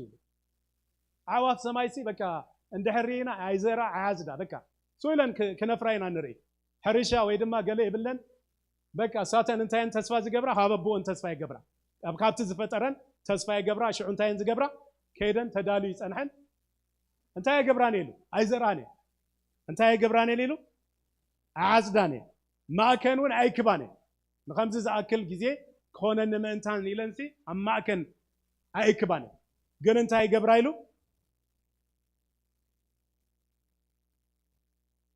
ናይ ሰማይ አቦ እንዳ ይምግበን ነበር ይሉ ክብርና አምላክ ዳህር ምሳና ተሐይዝ ወተነከረት እንታይ ይሉ ንስኻትኩም ዶ ግዳ እንታይ ካባታትን እንታይ ብዙ አይተበልጹን ንበልጽ እንበር ክብርና አምላክ ይሁን በምስለ አምላክ ተፈጠርና مثل أملاك زلنا زيابير بودو غيرو زفكرنا زيابير مجمريا سلا زفكرنا نحن دما نفكرو نبلص انبر صبق غيرنا لذي زياتن انكون بكا تاينز زصبيا كاب ابون اب سماي ابون انتي يصبيامو زيابير دما يحفرنا زيابير دما يهبن نحن دما كاباتاتن كندي عزينا زين بلص كبرنا املاك يكون حجي كرد أنا خلوا نا إخزيابير نجار انتهي زخون إخزيابير أبونا كبرنا أملاك إخزيابير مني أبونا إسكي أبوي خا إخزيابير إسكي بلوا أبوي خا إخزيابير كبرنا أملاك يسوع قويتان ثالثا يدما نا إخزيابير هياون نتن سناين نتن مفلاتي كبرنا أملاك انتهي مكبر نا إخزيابير هياون نتن سناين نتن مفلاتي نا إخزيابير سناينت كنزاربو ويدما كنأوجو يقبأناي كبرنا أملاك يكون يسوع قويتان داويت نا إخزيابير سبنتاي أنا بتعمي زفتو كبرنا أملاك يكون دسي زبلني تزمصو قالات تخستاي زغبروسي ليفتد اب يغبرنا كم بو خلخسي بقى انتي خون مسيلكم بقى يوس كبرنا أملاك يكون أبرختي ملالس يسوع قويتان نمنتاي بقى ليفتد اب يغبر نجر الله ببزح نجر زحلفه سبي جن توكلتو نجاراتو زيابير كوي زيابير عردي زيابير مناقفي زيابير بكا خزارب كأوج كله بزعبا محرتو بزعبا نايك زيابير حلوة بزعبا نايك زيابير لوهات بزعبا نايك زيابير سناين تنتين دا قبره ان عوجه زنبر سبي نيرو كبرنا عملاقه ان سناين نتك زيابير كزارب كله مزمور داويت 105 تنتايلو مسيلكم اكزيابير سنايمو ጸጉን ዘላለም እምነቱ ኻን ውልድ ወለዶ ይነብር ይሉ ክብርና አምላክ እግዚአብሔር ሰናይሞ ምሕረቱ እንታይ ንዘላለም እምነቱ ኻ ንውልድ ወለዶ ይነብር በቃ ቲ ክርስታይሲ ካቡ መሐሊፉ እንታይ ዝገብር ንውልድ ወለዶ እንታይ ዝገብር ዝና ዝዛረብ ሰብ ነይሩ ክብረና ኣምላኽ ዛዕባ ናይ እግዚአብሔር ምዕረፍ ኢየሱስ ጎይታ ኣብ መዝሙር ዳዊት 145 ድማ እንታይ ኢሉ መሲልኩም እግዚአብሔር ንኹሉ ሰናይ እግዚአብሔር ንመን ንኹሉ ሰናይ እግዚአብሔር ንመን ነቲ ዝፈጠሮ ብምስሉ ዝፈጠሮ ሰብ ዝበሃል ኩሉ ሰናይ ንእንስሳታት ዋላ ከይተረፈ እግዚአብሔር ሰናይ እግዚአብሔር ንኹሉ እንታይ ሰናይ ንዓኻሞ ንጎይታ ዝፈለጥካ ኣብ ናይ ጎይታ ነገር ዝመጻኻ ብፍቕሩ ዝተማረካ ምላሽ ዝሃብካሞ ንዓኻሞ እንደይነት ሰናይነቱ እንታይ ልዕል ዝበለ ክብርና ኣምላኽ ይኹን እግዚአብሔር ንኹሉ እንታይ ሰናይ ይብል ክብርና ኣምላኽ ይኹን ርሕራሄኡ ከዓ ኣብ ኩሉ ግብርታቱ ይበቃ ኣመን ኣብ ኩሉ ግብርታቱ ርሕርሕ ኣብ ኩሉ ግብርታቱ ሰናይ ኢየሱስ ንዘላለም ጎይታይ ኣብ ትንቢተ ናሆም ድማ ክዛረብ ከሎ ሓደ 7 እንታይ ኢሉ እግዚአብሔር ሰናይ እንታይ ኢሉ እግዚአብሔር ሰናዩ ብመዓልቲ ጸበባ ድማ ዕርዲ እዩ ክብርና ኣምላኽ ይኹን እግዚአብሔር እንታይ ሰናይ ብመዓልቲ ጸበባ ድማ እንታይ ዕርዲ እዩ ክብርና ኣምላኽ ይኹን ድሓር እንታይ ኢሉ እንድሕር ኢልና ነቶም ኣብኡ እተማዕቆቡ ድማ እንታይ ይገብሮም ይፈልጦም ነቶም ናብኡ ዝመፁ ይፈልጦም ናብቲ ናብኡ ዝጽግዑ ይፈልጦም ነቲ ናብኡ ዝደልዩ ይፈልጦም ነቲ እንታይ ዝገብሩ ሰናይነቱ ንዝተረድኡ እሞ ናብኡ ንዝመፁ እንታይ ይገብሩ ይፈልጦም ክብርና ኣምላኽ ይኹን ኢየሱስ ንዘላለም ጎይታ እዩ ናይ እግዚአብሔር ሰናይነት ልዕሊ ኩሉ ዝተገልጸ ብምንታይ እንድሕር ኢልና ናይ እግዚአብሔር ሰናይነት ዝተገልጸ ኣብ ሮሜ 8:32 ክዛረብ ከሎ እንታይ ኢሉ እቲ ንወዱ እኳ ምእንቲ ኩላትና እንታይ ዝገብር ኣሕሊፉ ዝሃቦ ይብል ክብርና ኣምላኽ ይኹን ንወዱ እንታይ ምእንቲ ኩላትና እንታይ ገይሩ ኣሕሊፉ ዝሃቦ እንታይ ዘይገበሮ ድማ ዘይናሓፎ ምክንያቱ እግዚአብሔር እንታይ ዝደሊ ዘሎ እንድሕር ኢልና ነቲ ተበላሹ ዝነበረ ምስ እግዚአብሔር ዘለና ርክብ ምስ እግዚአብሔር ዘለና ሕብረት ፈሪሱ ዝነበረ ነገር እንታይ ክገብሮ ናብ ንቡር ከመልሶ ስለዝደለይ እንታይ ገይሩ ኣይናሓፎን ኢየሱስ ክርስቶስ እንታይ ኢሉ እቲ ንወዱ እኳ ምእንቲ ኩላትና ኣሕሊፉ ዝሃቦ እምበር እንታይ ዘይገበሮ ዘይናሓፎ ከመይ ደኣ ምስኡ ኩሉ ዘይሂበኒ ናይ እግዚአብሔር ሰናይነት እንታይ ምስኡ ንጎዱ እንኳን ኣሕሊፉ ይሂቡሲ ካልእ እሞ ክንደይናይ ኩሉ ዘይሂበና ክብርና ኣምላኽ ስለዚ ሰናይነት እግዚአብሔር ክንርዳእናሲ ብጣዕሚ ኣገዳሲ ነገር እዩ ክብርና ኣምላኽ ይኹን ኢየሱስ ጎይታ እቲ ራብዓይ ክንሪኦ ደለየ ዘለኹ ድማ ናይ እግዚአብሔር ፍቕሪ እንታይ ብእምነት ክንረኽቦ ምእንታን ክብርና ኣምላኽ ይኹን ብምንታይ ብእምነት ጳውሎስ ከምዚ ኢሉ ተዛሪቡ ኢየሱስ ጎይታ ነቶም ብእምነትን ብትዕግስትን ነታ ተስፋ ዝወረስዋ ብምንታይ ብእምነትን ብትዕግስትን ነታ ተስፋ ዝወረስዋ ምእንቲ እንታይ ክትገብሮ ክትመስልዎ እንታይ ምግባር ምምሳል ብተስፋን ብእምነትን ነቶም ዝወረስዋ እንታይ ምምሳል ነገር ዝበሃል ነገር ኣሎ ማለት እዩ ክብርና ኣምላኽ ይኹን ኢየሱስ ጎይታ ክትመልስልዎም እምበር ድንዙዛት ከይትኾኑ ኢሉ ጳውሎስ ክጽሕፈሎም ከሎ ኣብ ዕብራውያን 6 ካብ 11 እስካብ 12 ዘሎ የዘንብብ ዘለኹ ነቶም ብእምነት ብትዕግስትን ነታ ተስፋ ዝወርስዋ ምእንቲ ክትመልስልዎም እምበር ድንዙዛት ከይትኾኑስ ነፍሲ ወከፍኩም ክሳዕ መወዳእታ ንምምላእ ተስፍኡን ንምንታይ ንምምላእ ተስፍኡን ንምጽናዕን እዚ ትግሃት እዚ ከርኢ ንደሊ ኣለና ክሪኦ ዝደልዮ እንታይ ነዚ ተስፋ እዚ ከነጽንዖ ነዚ ተስፋ እዚ ክንሕልዎ ነዚ ተስፋ እዚ እንታይ ክንገብሮ ክንነብሮ ምእንታን ኢየሱስ ክርስቶስ ጎይታ ኣብ ይሁዳ ዘሎ ቁጽሪ 20 ድማ እንታይ ይብል መሲልኩም ይሁዳ ሓንቲ ምዕራፍ እያ ዘላታ ኣብ 20 እንታይ ይብል ንስኻትኩም ግን ኣትሱም ፍቑራተይ በታ ካብ ኩሉ ተቀደሰት እምነትኩም ንርእስኩም እንታይ እንዳገበርኩም እናሃነጽኩም እንታይ ዝኾነት ዝተቀደሰት እምነትኩም ሲ ንርእስኩም እናሃነጽኩም ብመንፈስ ቅዱስ ውን እናጸለኹም እንታይ ኢሉ ድሓር ነቲ ናብ ህይወት ዘላለም ዘብጽሕ ምሕረት ጎይታና ኢየሱስ ክርስቶስ እናተጸበኹም ንርእስኩም እንታይ ብፍቕሪ ኣምላኽ ሓልውዋ ይብል ክብርና ኣምላኽ ብምንታይ ክንሕልዋ ብፍቕሪ ኣምላኽ ግን ብምንታይ ብእምነት ኢየሱስ ንዘላለም ጎይታ ክብርና ኣምላኽ ይኹን ስለዚ ዮሐንስ ድማ ከምዚ ኢሉ ንሕናውን ነታ ኣብ ኣምላኽ ኣባና ዘላቶ ፍቕሪ እንታይ ጌርና ያለና ፈሊጥና ያለና እታ ኣምላኽ ኣባና ዘላቶ ፍቕሪ እንታይ ፈሊጥና ያለና ምስ በለ ዮሐንስ ቀዳማይ ዮሐንስ ምዕራፍ 4:16 ነታ ንሕናውን ነታ ኣምላኽ ኣባና ዘላቶ ፍቕሪ ፈሊጥናያን ኣሚናያን ኣለና ኣምላኽ ፍቕሪ ናይ እግዚአብሔር መንነት እንታይ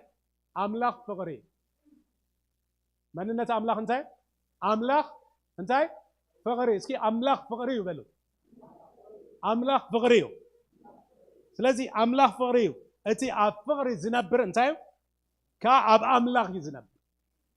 ኣምላኽ ፍቕሪ እዩ እቲ ኣብ ፍቕሪ ዝነብር ኣብ ምንታይ ኣብ ኣምላኽ ይነብር ክብርና ኣምላኽ ይኹን ኣምላኹን ኣብኡ ይነብር ሕጂ ማሕደር ናይ ኣምላኽ ንኸውን እንታይ ንኸውን ማሕደር ኣምላኽ ንኸውን ኣምላኽ ፍቕሪ እቲ ኣብ ፍቕሪ ዝነብር ኣብ ኣምላኽ ይነብር ኣምላኽ ድማ ኣብኡ ይነብር ክብርና ኣምላኽ ኢየሱስ ጎይታ ኢየሱስ ጎይታ ኢየሱስ ጎይታ ክብሪ ኩሉ ንኣምላኽ ይኹን ስለዚ ዮሐንስ ድማ ከምዚ ኢሉ በቃ ዝእውጆ ነገር ኣለዎ ዮሐንስ ምዕራፍ ቀዳማይ ዮሐንስ ምዕራፍ 3:1-2 እንድሕሪናዮ ረኣዩ ውሉድ ኣምላክ ክንበሃል እቲ ኣቦ ከመይ ዝበለ ፍቕሪ ሃበና ኢሉ ክብርና ኣምላኽ ረኣዩ ዝረኣዩ ክብርና ኣምላኽ ረኣዩ ውሉድ ኣምላኽ ክንበሃልሲ እቲ ኣቦ ከመይ ዝበለ ፍቕሪ ሃበና ከምኡውን ኢና ኢሉ ክብርና ኣምላኽ ይኹን ከመይና ከምኡ ኢና ውሉድ ኣምላኽ ክብርና ኣምላኽ ይኹን ከምኡ ኢና ስለዚ ናይ ኣምላኽ ውልድነት ናይ ኣምላኽ ፍቕሪሲ ኣብ ህይወትና እንታይ ክንገብሮ ክንክእል ኣለና ክነውጆ ክንዛረቦ ኣለና ብእምነት ኢየሱስ ጎይታ ድሓር እንታይ ኢሉ መሲልኩም ስለዚ ከዓ ዓለም ንዑ ኣይፈለጠቶን እሞ ንዓና ይትፈልጠናነ እንታይ ዳ ኣቱም ፍቑራተይ ሕጂ ውሉድ ኣምላኽ ኢና ሕጂ እንታይ ኢና ውሉድ ኣምላኽ ኢና ድሓር ድማ እንታይ ክኸውን ኢሉ እንታይ ከም እንኸውን ከዓ ገና ኣይተገልፀን ንሱ ምስ ዝግለጽ ግና ከምታ ዘለዋ ክሪኦ ኢና እሞ ንዑ ከዓ ንመስል ከም ንመስል እንታይ ንፈልጥ ኣለና ክብርና ኣምላኽ ይኹን ንመን ከም ንመስል ንዑ ከም ንመስል ንፈልጥ ኣለና ንእግዚአብሔር ልክዕ ንመን ንክርስቶስ ኢየሱስ ከም ንመስልሲ እንታይ ንፈልጥ ኣለና እንታይ እዚ ዘፍልጠና እንድሕሪና ፍቕሪ ኣምላኽ ኢየሱስ ጎይታ ኣሜን ስለዚ እዚ እንታይ እንድሕሪና ናይ እግዚአብሔር ፍቕሪ እንታይ ክንፈልጥ እግዚአብሔር ፍቕሪ ከም ዝኾነ እግዚአብሔር ኣቦና ከም ዝኾነ እግዚአብሔር ሰናይነትን ህያውነትን ክንርዳእ ከለና ናይ እግዚአብሔር ፍቕሪ ብእምነት ክንእውጆ ከለና እዚ ናይ እግዚአብሔር ፍቕሪ ምርዳእ ይበሃል ክብርና ኣምላኽ እዚ ናይ እግዚአብሔር ፍቕሪ ንርዳእ ድሕሪኡ ናባና ክንመጽእ ከለና ግና ኣብ ቆሮንቶስ ክዛረብ ከሎ እንታይ ኢሉ መሲልኩም ብቋንቋታት ሰብን እንታይ መላእኽትን እንተ ዝዛረብ ኢሉ ብምንታይ ዝገርም እኮ ብናይ መላእኽቲ ቋንቋ እንደገና ድማ እንታይ ብናይ ሰብ ቋንቋ ተፈላለየ እንተ ዝዛረብ እሞ ፍቕሪ ካብ ዘይትህልወኒ እንታይ ዝገርም ከም ዘድሂ ኣስራዚ ወይ ድማ እንታይ ጭልጭል ከም ዝብል ጸናጽል እንታይ ምኾንኩ ነይረ ኢሉ ኢየሱስ ጎይታ ትንቢት እንተ ዝህልወኒ ኩሉ ምስጢራትን ኩሉ ፍልጠትን እንተ ዝፈልጥ ኣኽራን ስጋብ ዘግዕዝ ድማ ኩሉ እምነት እንተ ዝህልወኒ ፍቕሪ ካብ ዘይትህልወኒ እንታይ ኮንቱ ምኾንኩ ነይረ በቃ ኮንቱ እዩ ዝገብሮ እዚ ኩሉ ዝግበር ዘሎ እንድሕሪና ኢትስ ወንደርፉል ብጣዕሚ ዘገርም እዩ ግን ፍቕሪ ካብ ዘይህልወኒ እንታይ ኩላ ነገር እንታይ ከንቱ እያ ምንም ኣይጠቕመንን ኢሉ ድሓር እንታይ ኢሉ ኩሉ ገንዘበይ ንድኻታት እንተ ዝህብ በቃ እቲ ዘለዎ ንብረትኩም ኣብ ባንክ ዘሎ ሃብትኩም ነገራትኩም ኩሉ ንድኻታት እንተ ዝህብ ኢሉ ኢማጅን ድሓር እንታይ ኢሉ ስጋይ እውን ንምንዳድ ኣሕሊፈ እንተ ዝህብ ብጣዕሚ ዝገርም እቲ መግለፂ ስጋይ ባዕሉ ከይተረፈሲ እንታይ ንምንዳድ እኮ ኣሕሊፈ እንተ ዝህብ ፍቕሪ ካብ ዘይህልወኒ እንታይ ሓንቲ እኳ ይጠቕመኒ እንታይ ድሓር ፍቕሪ ዓቃልያ ፍቕሪ ለዋያ ፍቕሪ ኣይትቐንዕ ፍቕሪ ኣይትጀሃር ፍቕሪ ኣይትንፋሕን ኣይተስተሓፍርን ናታ ኣይትደልን ኣይትምረርን ኣይትቕየምን እያ ብሓቂ ትሕጎስ እምበር ብዓመፃ ባህ ይብላኒ كله تصوريا كله تأمنيا كله تسفا تقبريا كله تعقسيا فقري كتو أي تقوارثنيا كبرنا أملاقكم فقري انت بقى continuous فقري كتو أي تقوارثنيا فقري أي تقوارثنيا تنبيت انتلو نسوخ السعاري مزراب قنقواتات انتلو نسوخ ودايو فلتات انتلو نسون كالسعاري فقري قنا انت قصاليتي اسكي فقري قصاليتي يا بني فقري قتقصليا كبرنا أملاقكم أي تتحزنيا كبرنا أملاقكم فقري انت يا تقبر أي تقوارثنيا فقري قصاليتي كبرنا أملاقكم سلازي أفقري كنهلو كلنا فقري أبي هوتنا تقبرو نجر دما كنرئينا كبرنا أملاقنا قدامي فقري أبي هوتنا تمسو نجر انتهي اندحرينا فقري مسوار تمسو فقري انتهي تمسو مسوار تمسو كبرنا أملاقنا أب قدامي كورنثوس معرف 10 3 شوعة اندحرينا فقري نخلو تصوري كبرنا أملاق فقري انتهي تقبر نخلو تصوري كبرنا أملاقكم انتايلو ننحدنا بفقري متصور اقداسي نجري مالك ننحدنا بمنتي بفقري خنتصاور يقبانا كبرنا املاكي فقري نخلو انتاي تقبره تصور ياله ابي فيسون 4 كلته كزارب كله انتايلو بتحتنا زبله بلوهاتن انتاي يقبرو بهدعاتن انتاي بتحتنا بلوهات بهدات ننحدكم بفقري ان تتصوركم واو فقرن انت تقبر بقى تشكم يا مالتي كبرنا املاك تصور يا كبرنا املاك ኢየሱስ ንዘላለም ጎይታ ስለዚህ እንታይ ግበሩ ነንሕድሕድኩም ብፍቅሪ እንታይ ግበሩ ተጽዋሩ ምጽዋር ብምንታይ ዝኸውን ድሕሪና ፍቅሪ ክርዳእና ከለዩ ክንጸውር ንኽእል እንድሕር ዘይኮይኑ ግና ዞር በሊና ንብል አልግሲና ንብል ክንጸውር አይንደለኒና ክንሽከም አይንደለኒና ስለዚህ ክንሽከም ምእንታንሲ እንታይ ዝገብር ፍቅሪ እንታይ ትገብርያ ትጸውር ታፍቅሪና አምላክ ምስተረዳና ካብቲ ወሃቢ ምስተቀበልና ኣብ ህይወትና ታፍቅሪ ክትዓዝዝ ኮላ ክትመጽእ ኮላ እታ ፍቅሪ ምጽዋር ተምጽእ ክብረና አምላክ እንታይ ትገብር ምጽዋር ተምጽእ ኢየሱስ ጎይታ እቲ ካልኣይ ድማ እንታይ እንድሕሪልና ዝበለጸ ነገር ክትርኢ ንኹሉ ተስፋ ትገብር ክብረና አምላክ ዝበለጸ ነገር ኣብ ሓውኻስ ዝበለጸ ነገር ምእንቲ ክትርኢ እዚ ተስፋ ትገብር ክብረና አምላክ ይሁን ኢየሱስ ጎይታ አሜን ተስፋ ትገብር ኣብ ኤፌሶን ክልተ ምዕራፍ ክልተ ሰለስተ ዝዛረብ ከሎሲ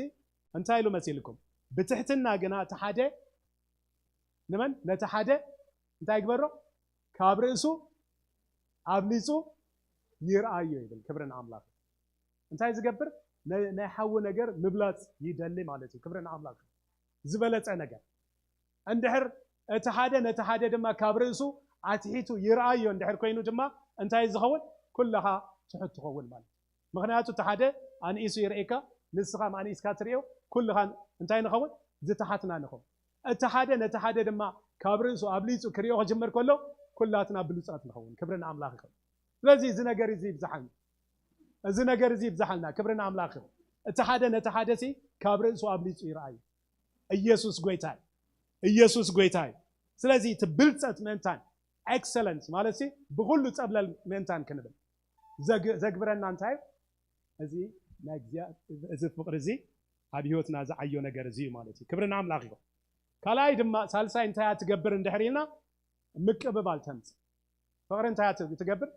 ምቅብባል ተምጽእ ክብረና አምላክ ይኹን ክርስቶስ ነቲ ተስፋ ኣቦታት ከጽንዖ ክርስቶስ እንታይ ይገብሮ ነቲ ተስፋ ኣቦታት ነቲ ዝተባሃለ ዝተዘርበ ብብዙሕ ብነቢያት ዝተፈላለዩ ነገር ዝተዘርበ ድሓር ስጋ ምእንታን ክለብስ እንታይ ገይሩ ክርስቶስ ነቲ ተስፋ ኣቦታት ከጽንዖ ምእንቲ ሓቂ ኣገልጋሊ ግዝረት ከም ዝኾነ እብል ኣለኹ ኢሉ እንታይ ኣብ ሮሜ 15 7 8 የዘንብብ ዘለኹ ስለዚ ድማ ከምቲ ክርስቶስ ንኽብሪ ኣምላኽ እተቐበለኩም እንታይ ግበሩ ነንሕድሕድኩም እንታይ ግበሩ ተቐባበሉ ክብርና እንታይ ግበሩ ነንሕድሕድኩም ክርስቶስ ንኽብሪ ኣምላኽ እንታይ ተቐቢሉና ክብርና ኣምላኽ ክርስቶስ እንታይ ገይርና ንኽብሪ ኣምላኽ ተቐቢሉና ንሕዳ ድማ ንሓውና ንሓፍትናሲ ንኽብሪ ኣምላኽ ክንቀበሎ ይግባአና ክብርና ኣምላኽ ኢየሱስ ንዘላለም ጎይታ ኢየሱስ ንዘላለም ጎይታ ስለዚ ምቅብባል ተምጽእ ፍቅሪ እታ ራብዓይ ድማ እንታይ ንኹሉ ሰብ ከተኽብር እያ ትገብር እንታይ ትገብር ፍቅሪ ኣኽብሮት ተምጽእ ሪስፔክት ተምጽእ ክብርና ኣምላኽ እንታይ ትገብር love shows respect love እንታይ ተምጽእ እንድሕሪልና respect ንኹሉ ሰብ ከተኽብር ይዝገብረካ ንመን ንኹሉ ሰብ ከተኽብር ትገብረካ እንታይ እዛ ፍቕሪ እዚኣያ ማለት እዩ ክብርን ኣምላኽ ይኹን ኣብ ቀዳማይ ጴጥሮስ ምዕራፍ 2:17 ክዛረብ ከሎ ጴጥሮስ ከምዚ ኢልዎ ንኹሉ ሰብ ኣኽብሩ ንመን ንኹሉ ሰብ ነቲ ጽቡቕ ዝገበረልካ ዝኾነ ነገር ስታይ ዝገበረልካ ዘይኮነስ ንኹሉ ሰብ እንታይ ግበሩ ኣኽብሩ ኢሉ ክብርን ኣምላኽ ይኹን ንኹሉ ሰብ ኣኽብሩ እንታይ ደኣ እንታይ ሕውነት ኣፍቅሩ እንታይ ግበሩ ሕውነት ኣፍቅሩ ንኣምላኽ ፍርህዎ ንንጉስ ኣኽብርዎ ኢሉ ኣብዚ እንታይ ኢሉ ንኹሉ ሰብ እንታይ ግበሩ ኣኽብሩ ሕውነት ድማ እንታይ ግበሩ ኣፍቅሩ ኢሉ ክብርን ኣምላኽ ስለዚ እንታይ ዝኸውን ድሕሪልና ንኹሉ ሰብ ከተኽብር ወይ ሪስፔክት ክትገብር ላቭ እንታይ ትገብር shows respect አሜን ኢየሱስ ጎይታ አሜን ሪስፔክት ክትገብር ምእንታን ይዝገብር ኢየሱስ ንዘላለም ጎይታ እንድሕሪና እዩ ክዛረብ ከሎ ብጣዕሚ ትገርም ኣብ ኤፌሶን ምዕራፍ 2:10 ክትዛረብ ከሎ እንታይ ኢሉ ፍጡራቱ ኢናሞ እንታይና ፍጡራቱ ኢናሞ ናይ መን ፍጡሪ ሰብ ክትሪኦ ከለኻ ምሳኻ ዘሎ ኣብ ጎንኻ ዘሎ ኣብ ከባቢኻ ኣብ ስራሕካ ኣብ ኩሉ ዘሎ ሰብ ናይ መን ፍጡሪ ናይ መን ፍጡሪ ናይ ኣምላኽ ፍጡሪ እንታይ ኢሉ ክዛረብ ከሎ ፍጡራቱ ኢናሞ ነቲ ኣምላኽ እንታይ ዝገበሮ ክንመላለሰሉ ኢሉ ቀደም ዘዳለዎ ሰናይ ግብሪ ብክርስቶስ ኢየሱስ እተፈጠርና ኢና ኢየሱስ ጎይታ አሜን ኣብቲ ናይ እንግሊሽ ብጣዕሚ ደስ ዝበለትን እንታይ ይብል መሲልኩም for we are God's masterpiece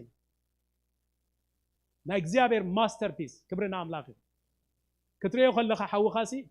እንታይ ትክቡሪ ክብርና ኣምላኽ ሓውኻ ሓፍትኻ እንታይ ክቡሪ ስለዚ ብኸሙ ዓይነት እንታይ ክኸውን ዘለዎ ክንከባበር ዘለና ክብርና ኣምላኽ ስለዚ ንኹሉ ሰብ ፍቕሪ እንታይ ትገብር ሪስፔክት ትገብር ክብርና ኣምላኽ ተኽብር ሓሙሻይ ድማ ከይትቕየም ትገብር ክብርና ኣምላኽ ይቕረ ክትብል ትገብር ፍቕሪ እንታይ ትገብር ኣይትቕየምን እያ ግን መጽሓፍ ትዛረብ ከሎ ኣብኡ ፍቕሪ እንታይ ትገብር ኣይትቕየምን እንታይ ትገብር ዳ ይቕረ ትብል ክብርና ኣምላኽ ይኹን ኢየሱስ ጎይታ አሜን ንሕድሕድኩም እናተጻወርኩም እቲ ሓደ ኣብቲ ሓደ ክስል እንተለዎ ኢሉ ኣብ ቆላሴ 3:13 ክዛረብ ከሎ ንሕድሕድኩም እንታይ እንዳገብሩ እዛ ንሕድሕድኩም ትብል ብጣዕሚ እያ ትገርም መጽሓፍ ቅዱስ እታ ንሕድሕድኩም ትብልሲ ብመኒ ብክልቲኡ ሳይድ ክረኣይ ዘለዎ ማለት ነቲ ሓደ ሳይድ ጥራይ ዘይኮነስ ንሕድሕድኩም ክብል ከሎ ብክልቲኡ ዳይሬክሽን ንዓኻን ነቲ ምሱ ትነብር ዘለኻ ሰብን ንሕድሕድኩም እንታይ ክትገብሩ እናተጻወርኩም እቲ ሓደ ኣብቲ ሓደ ክስ እንተለዎ ይቕረ ተባሃሉ እንታይ ዳ ከምቲ ክርስቶስ ይቕረ ዝበለኩም ንስኻትውን ከሙ ይቕረ በሉ ክብርና ኣምላኽ ፍቕሪ እንታይ ተምጽእ እንታይ ትገብር ይቕረ ምእንታን ክትብል እያ ትገብረካ ክብርና ኣምላኽ ይኹን ከይትቕየም እያ ትገብረካ ክብርና ኣምላኽ ይኹን ኢየሱስ ንዘላለም ጎይታ እንድሕር ኢኹም ኣብታ ናይ እንግሊሽ ድማ ብጣዕሚ ዝገረመትኒ ዝረኣኽዋ ደስ ዝበለትኒ ድማ እንታይ ኢሉ መሲልኩም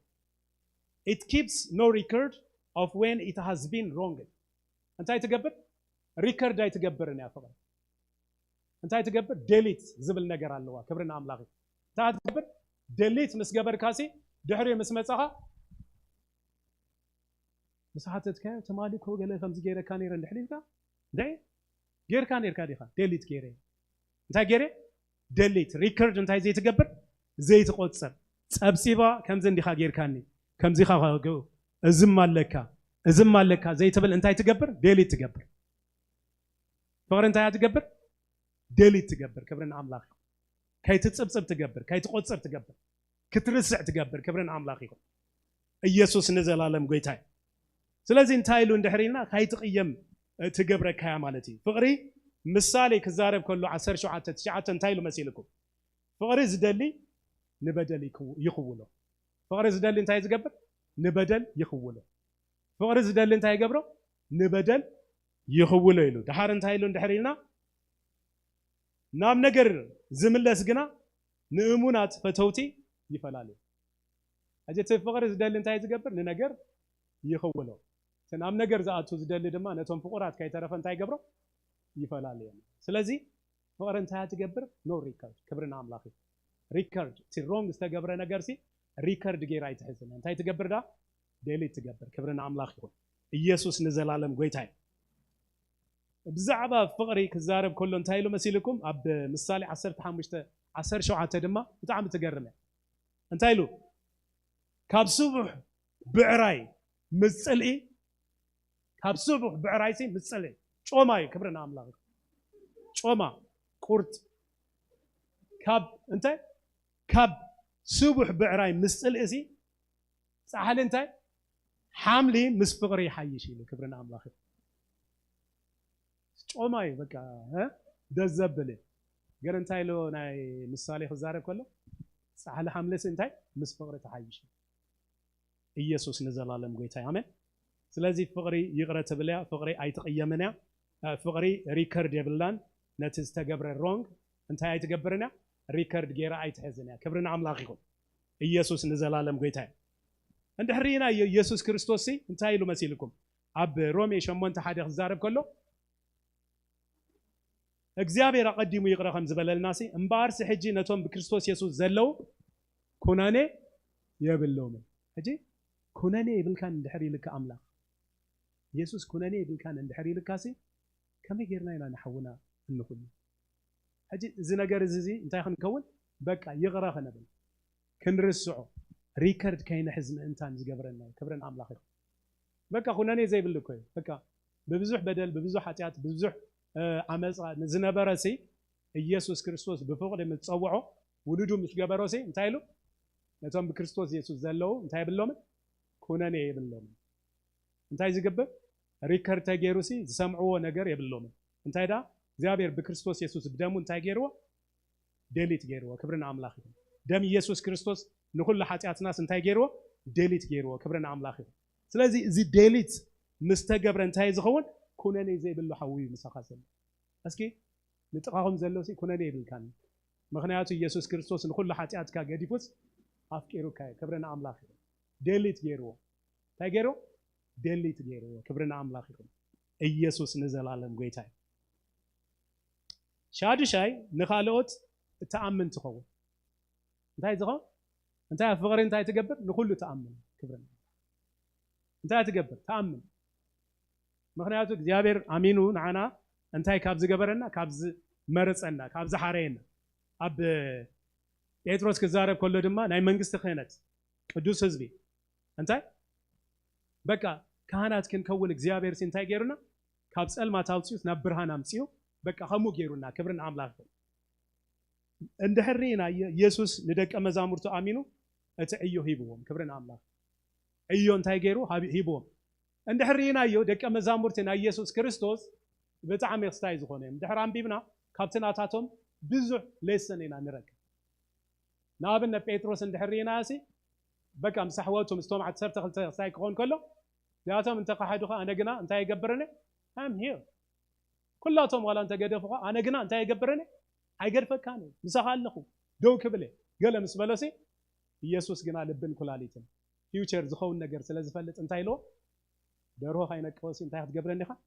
ክትክሕደኒ ኢኻ ድሓር ደርሆ ነቂዩ ምስ ረኣየሲ ተጠማሚቶም ምስ ኢየሱስ ሽዑ እንታይ ኮይኑ ጎይታ በቃ ከይዱስ በኸ የለን ተነሲሑ ተመሊሱ ክብርን አምላክ ኢየሱስ ጎይታ ደቂ ነጎዳ ዝበሃሉ ድማ ብጣዕሚ ዝገርሙ ሰባት ነይሮም ዮሐንስን ያዕቆብን ድማ እንታይ ዝኾነ ደቂ ነጎዳ እንታይ ዝገብሩ በቃ መንግስት ዝደሊ ወንበር ዝደሊ ቢየማን ብጸጋም ክንቀመጥ ይግባአና እዩ ኩሎም እኮ ዋላ በቲ ዘምጽኦ ሐሳባት ቶም ምስኦም ዘለው ኩሎም ድማ እንታይ ገበሩ ተናደዱ ይብለና ስጋብ ነቶም 10 እንታይ ዝገብር ዘናድድ ሐሳብ ሂዞም ዝመጹ ሰባት የለው ኢየሱስ ጎይታ ነው ግን እንታይ ገይሮም እንድሕሪልና ኣብ መጨረሻ ሚሽን ክህብ ከሎ ነዞም ከምዚ ዓይነት ሰባሲ እንታይ ገይሮም ኪዱ እንታይ ግበሩ ፍሬ ይሉ ፍሬኹም ድማ እንታይ ክኸውን ነባሪ ምእንታን ክኸውን እንታይ ገይረኩም ኣለኹ ነዚ መዲበኩም ኣለኹ ኢየሱስ ንዘላለም ጎይታ እንታይ ኢሎም ሕድሪ ሂብዎም ነዞም ሰባት እዚኣቶም ሓላፍነት ሂብዎም እዮ ናይ ኣምላኽ እንታይ ቀጻሊ ምእንታን ክኸውን ነቲ ሓውኻ ምሳኻ ዘለሲ እንታይ እግዚአብሔር ዘቐመጠሉ ፖቴንሻል بتعمي عابي كم زخون آمينك أنت هتجبر لك سقوم كتب له وقت كيلا لك حلافنا كتب وقت كيلا لك يسوع نزل عالم قوي تامه بينه هذا سر إحنا قرينا نامه ننحد حدكم زبل انتهي زبل اندحرينا كلها تخون نجارات كلها انتهى نحباريات تخون كبرنا أملاك سبينه نبانا جناتي حلافنا تامسيو كمود ما خوي هذا ناي ساي قبرنا يروسي مي زبلسي مي خوني له بنايا محارين ياخد كير كلها مالتي انت يا خون مي كل نجار مي ندحر كينو انت تخون مالتي مي تخون سلازي كم مي نجارات كن وتصالنا يسوع قوي تعمل اتزبلت انا اغزيابير نجار منتان كن كونسي نخالوت تامن تخون فقري نخلو انت تقبر تامن له كبرنا املاك سلازي ክርስቶስ ድማ ነቶም ደቀ መዛሙርቱ እንታይ ገይርዎም እንድሕሪና ነዚ መዲብዎም ክብርና ኣምላኽ ይኹን ኢየሱስ ንዘላለም ጌታ ጳውሎስ ድማ እንታይ ገይሩ እንድሕሪና ንጢሞቴዎስ እንታይ ወዱ ብክርስቶስ ብዙሕ ነገራት ክስታይ ዝገበረሉ ሲ ድሓር ኣብ መጨረሻ እትክስታይ ክዛረበ ከሎ ምስኡ ከሎ ከይተረፈ እንታይ ገብሮ ነይሩ በቲ ናይ ኣምላኽ ነገር እንታይ ክኸውን ክዓቢ ክኸይድ ክቐፅል ምእንታን ናይ ኣምላኽ ነገር ክዓይም ምእንታን እንታይ ገብሮ ነይሩ ኣብ ካልኣይ ጢሞቴዎስ 2:1-2 እንድሕሪናዮ ኣታወደይ እምበኣርሲ በቲ ኣብ ክርስቶስ ኢየሱስ ዘሎ ጸጋ እንታይ ግበር ኢሎ ደልድል ኢልዎ ክብርን ኣምላኽ ይኹን ድሓር እንታይ ኢልዎ ስኻ ደልድል ቀፅል እየ ገለ ምስ በሎ እንታይ ኢሉ እዚ ኣብ ቅድሚ ብዙሓት ምስክር ካባይ ዝሰማዕካዮ ድማ እንታይ ግበር ድማ ንኻልኦት ክምህሩ ንዝከኣሎም እሙናት ሰባት እንታይ ግበሮ ሕድሪ ሃቦም እንታይ ግበራ በቃ ሕልፋ ኢሉ ከምያ ናይ እግዚአብሔር ነገር እንታይ እንዳኾነት ናተመሓላለፈት እንታይ ክትከውን ክትቅፅል ምእንታን እያ ትኸውን ማለት እዩ ስለዚ ኢየሱስ ንደቀ መዛሙርቱ ጳውሎስ ድማ ንጢሞቴዎስ ድማ ንመን ነቶም ካልኦት እንታይ ክገብር ተኣምን እንታይ ትገብር ንኹሉ ተኣምን ክብርን ኣምላኽ ይኹን ስለዚ بأمነት ድማ ነቶም ካልኦት እንታይ ትገብር ተቀበል ተኣምን እቲ ነገር ከም ሰርሕዎ ድማ እንታይ ትኸውን ክስጉም እንታን ትገብር ክብርን ኣምላኽ ይኹን ሻውዓይ ብዘይ ፍቕሪ ትገብሮ ኩሉ እንታይ ኪሳራ እዩ ብዘይ ፍቕሪ ዝግበር ነገር ኩሉ ኪሳራ እዩ ዝገርም እዩ ኣብቲ ክስታይ ክዛረብ ከሎ ብቋንቋታት መላእክትን ሰብን እንተዝዛረብ ፍቕሪ ካብ ዘይትህልወኒ እንታይ ይገብርን ኣይጠቕመንን ካልእ ድማ እንታይ ኢሉ እንድሕሪና በቃ ስጋይ እንኳን እንታይ ንድኻታት ገንዘበይ ኩሉ ንድኻታት እንተዝህብ ስጋይ ንምንዳድ ኣሕሊፈ እንተዝህብ ፍቕሪ ካብ ዘይትህልወኒ ሓንቲ እኳ ኣይጠቕመንን ኢሉ ክብርን ኣምላኽ ስለዚ ብዘይ ፍቕሪ ትገብሮ ኩሉ እንታይ ኪሳራ እዩ ምንም ካብኡ ትረኽቦ ነገር የለን ኢየሱስ ጌታ ኣሜን ኢየሱስ ጌታ ኣሜን እግዚአብሔር ግና ንኢየሱስ ክርስቶስ ክዛረበ ከሎ እንታይ ኢሉ ኣቦ ንወዱ የፍቅሮ እሞ እንታይ ገይርዎ ይብል ኩሉ ኣብ ኢዱ እንታይ ገበሮ ሃቦ ይብለና ኢየሱስ ንዘላለም ጌታ ኣቦ ንወዱ የፍቅሮ እሞ ኩሉ እንታይ ገበሮ ኣብ ኢዱ ሃቦ ኢየሱስ ጌታ ሻምናይ ድማ እንታይ እንድሕሪና ፍቕሪ ምርጫ ትመርጾ ነገር እዩ ፍቕሪ እንታይ ትገብሮ ትመርጾ እዩ ክብርን ኣምላኽ ይኹን እንታይ ኢሉ መሲልኩም ጌታ ድሕሪ ትንሳኤውስ ናብ በዓል ናብ መን መፂዎ ናብ ፒተር ክመፅእ ከሎ ናብ ጴጥሮስ ክመፅእ ከሎ ሲ ኣብ ወንጌል ዮሃንስ ምዕራፍ 21 ኣብ 15 16 ስጋ 17 እንድሕሪና ምስ ተመስሑ ድማ እንታይ ገበረ ይብል ኢየሱስ ንስምዖን ጴጥሮስ ስምዖን ወዲዩና ካብዚኣቶም ኣብ ሊጽካ ዶ ተፍቅረኒ ኢኻ እዚ ምርጫ እዩ ምሽ ፍቕሪ እንታይ ምርጫ እስኪ ፍቕሪ ምርጫ ይበል ፍቕሪ ምርጫ መርጾ ዘለካ ክብርን ኣምላኽ ይኹን መፂሲ ስምዖን ወዲዩና ተፍቅረኒ ዲኻ እንታይ ምርጫኻ ተፍቅረኒ ዲኻ ገለ ምስ በሉሲ እንታይ ኢሉ ሰብኣይ እዚ ኩሉ ነገር እዩ ዝፈልጥ ናይ ልበይ ዋላ ይፈልጥ ምክንያቱ ቀድሚ ሕጂ ሓንቲ ነገር ገይለሲ ነጊሩኒ ድሓር እስቲኣ ድማ እንታይ ኮይና ተፈፂማ ነይራ ተፈፂማ እንታይ ኮይና በቃ ናይ ክሕደካኒ ገለ ምስ በሎሲ ዶሮ ካይነቀው ክትክሕደኒ ኢኻ ገለ ምስ በሎ እሳ ስለ ዝተፈፀመት ጴጥሮስ ካብኡ እንታይ ገይሩ ትምህርቲ ወሲዱ ለባም እንታይ ይኸውን ካብ ዝሓለፈ እንታይ ይኸውን ተማሂሩሲ ንፊውቸር እንታይ ይከውን ከይጋገመ እንታይ ይገብር ክብርን ኣምላኽ ስለዚ እንታይ ኢሉ ጎይታ ከም ተፍቅረኒ መን ንስኻ ትፈልጥ ኣለኻ ሕቶ የለን ክስታ የለን ንስኻ ትፈልጥ ኣለኻ ምስ በሎስ እንታይ ኢሉ እዋ ይፍቅረክ እቲ ከም ተፍቅረኒ ትፈልጥ ኣለኹ እንተ ዘይፍቅሮ ነይሩስ እዚኣ እዚኣ ኣላትካ እሞ ከምዚኣ ገለ ምበሎ ነይሩ ኢየሱስ እንታይ ይገብርን እሕና ዝኾነ ነገር ሲ ስትሬት ፎርዋርድ ዝዛረብ ክብርን ኣምላኽ ይኹን ስለዚ እንታይ ኢሉ ያ ስለ ተፍቅረኒ እንታይ ግበር ኢሉ ያው ተያብልዕ ኢሉ ድሓር ከም ብሓድሽ ድማ ካልኣይ ግዜ እንታይ በሎ ይብል ስምዖን ወዲ ዮና ተፍቅረኒ ዶ ኢኻ በሎ ንሱ እወ ጎይታይ ኣነ ከም ዘፍቅረካ ንስኻ ትፈልጥ ኣለኻ በሎ ንሱ ድማ ኣባጊዐይ ሓልዩ ስለዚ ፍቅሪ ዝተለዓለ እንታይ ይኸውን ሓላፍነት እዩ ከዓይ ምእንታን ይገብሮ ክብርን ኣምላኽ ይኹን ትምርጭኡ ግን እንታይ ይኸውን ይሕተት ማለት እዩ ክብርን ኣምላኽ ይኹን ሳልሳይ ድማ ስምዖን ወዲ ዮና ተፍቅረኒ ዶ ኢኻ በሎ ጴጥሮስ ሳልሳይ ግዜ ተፍቅረኒ ዶ ኢኻ ስለ ዝበሎ ግሁ ጎይታይ ንስኻ ኩሉ ትፈልጥ ኣለኻ በቃ you know everything ክብርን ኣምላኽ ይኹን እንታይ you know everything ኣብ ውሽጠይ ዝተሓበ ልብን ኩላሊትን እትፍትሽ እትምርምር ኩሉ ትፈልጥ ኣምላኽ ኢኻ እሞ ያ ከም ዘፍቅረካ ትፈልጥ ኣለኻ ግን ቅር ኢልዎ ማለት እዩ ድሓር ኢየሱስ እንታይ ኢልዎ ኣባጊዐ ያብልዕ ኢልዎ ክብርን ኣምላኽ ከናይ መጨረሻ ክንሪኣ ደልየ ዘለኹ ደቀ መዛሙርቲ ጎይታ እንፍለጥ ብምንታይ ብፍቅርና እንታይ ምዃንና ደቀ መዛሙርቲ ጎይታ ምዃንና እንፍለጥ ብምንታይ ብፍቅርና ክብርን ኣምላኽ ይኹን ኣብ ወንጌል ዮሐንስ 13:35 ክዛረብ ከሎ ንሕድሕድኩም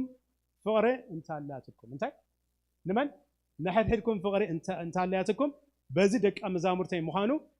ኩሉ ክፈልጥ እዩ ሕጂ ንፍለጦ ብምንታይ ነንሕድሕድና ብዘለና ሰባት ይጥምቱና ሰባት ይርኡና ተቃልዕና ኢና ንሕና እንታይ ዝኾንና ኢና ኣብ ቃልዕ ቦታ ዘለና ሰባት እዩ ሰባት እንታይ ገብርዮም ይርዮ ሰባት ይመዝኑ እዮም ሰባት እንታይ ገብርዮም በቃ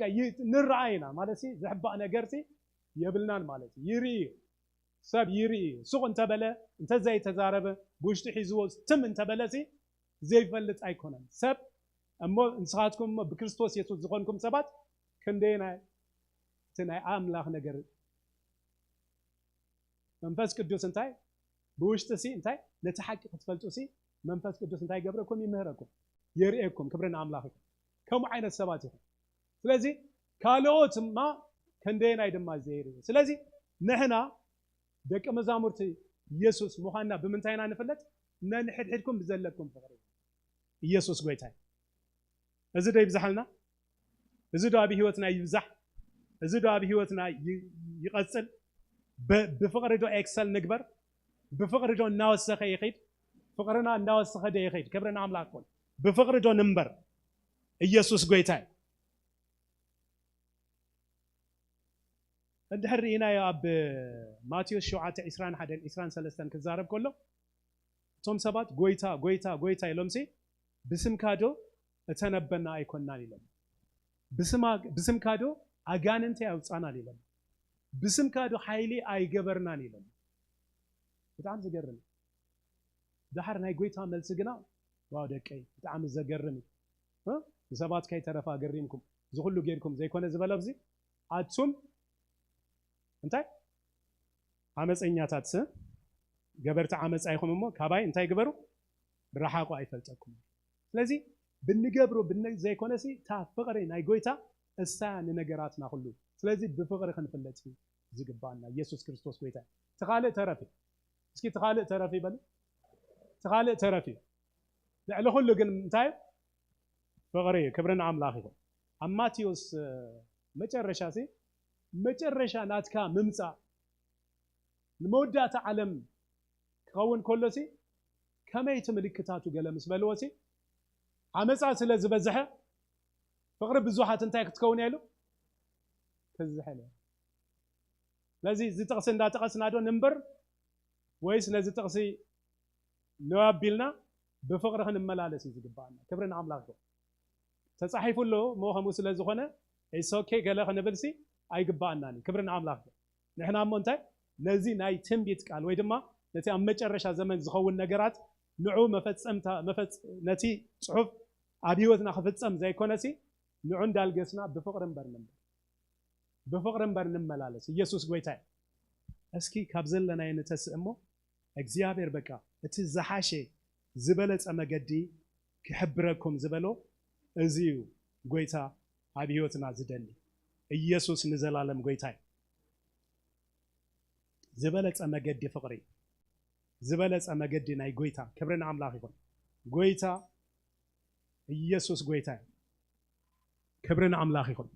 ዝበለጸ ነገራት ኣብ ህይወትና ምእንታን ክኸውን ሪከርድ ከይሓዝና ናይ አምላክ ነገር በቃ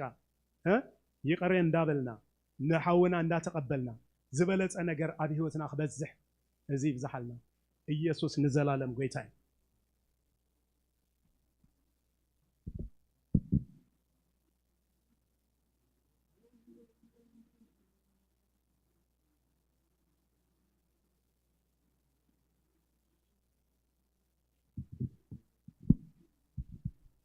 هاليلويا سكيدو نازر جينا مودة تاكزي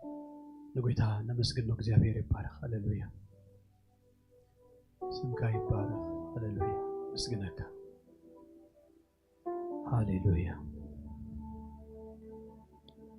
ሃሌሉያ ሃሌሉያ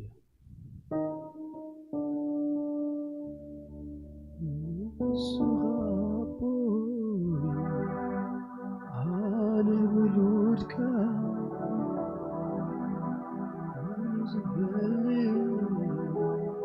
زوتو بنقونا نسخابو أنا ولودك من زاتو بنقونا أبويغا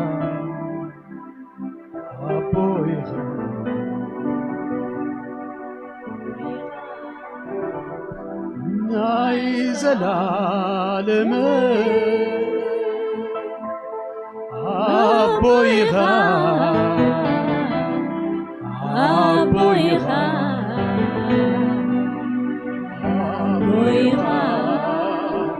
ناي زلالم نسخة أبوي أنا ولودك من يزفني زعتو من قنا أبويغا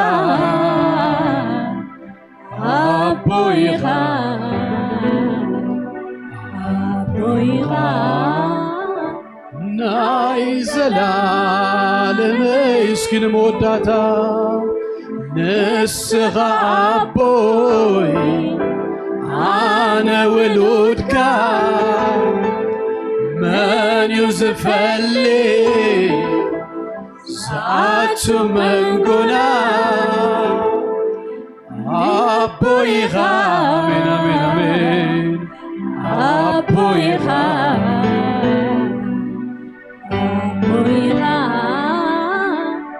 ناي زلالمي ቅዱስ እግዚአብሔር አምላክና ናቦና በጎይታ በክርስቶስ ኢየሱስ ስም ደግምና ነመስግነካለሁ ስለዚህ ጸናሃና ናይ አምልኮ ናይ ቃል ጊዜ ሁሉ እግዚአብሔር አቦዬ ክብሪ በኢየሱስ ክርስቶስ ስም ናኸነበይነኻ ይሁን እግዚአብሔር አምላክና ቃልካ ድማ ብልብና በኢየሱስ ክርስቶስ ስም በመንፈስ ቅዱስ ተሐቲሙ 33 ሳሚዕት እግዚአብሔር አምላክ ይክፈሪ በኢየሱስ ስም ደግምና እንጸልያለን እግዚአብሔር አምላክ ይባርኩም እግዚአብሔር በመዓልተ ጸበባ ይስማዕኹም ስማ አምላክ ያዕቆብ ልዕል የብልኩም ካብ መቅደሱ ረድኤቱ ይስደደልኩም ካብ ጽዮን ከአይደግፍኩም ንመስዋዕቲ ብልኹም ዘበለ ይዘክሮ ንመስዋዕቲ ምህራርኩሙን ይቀበሉ ላኽባረኩም ሰላም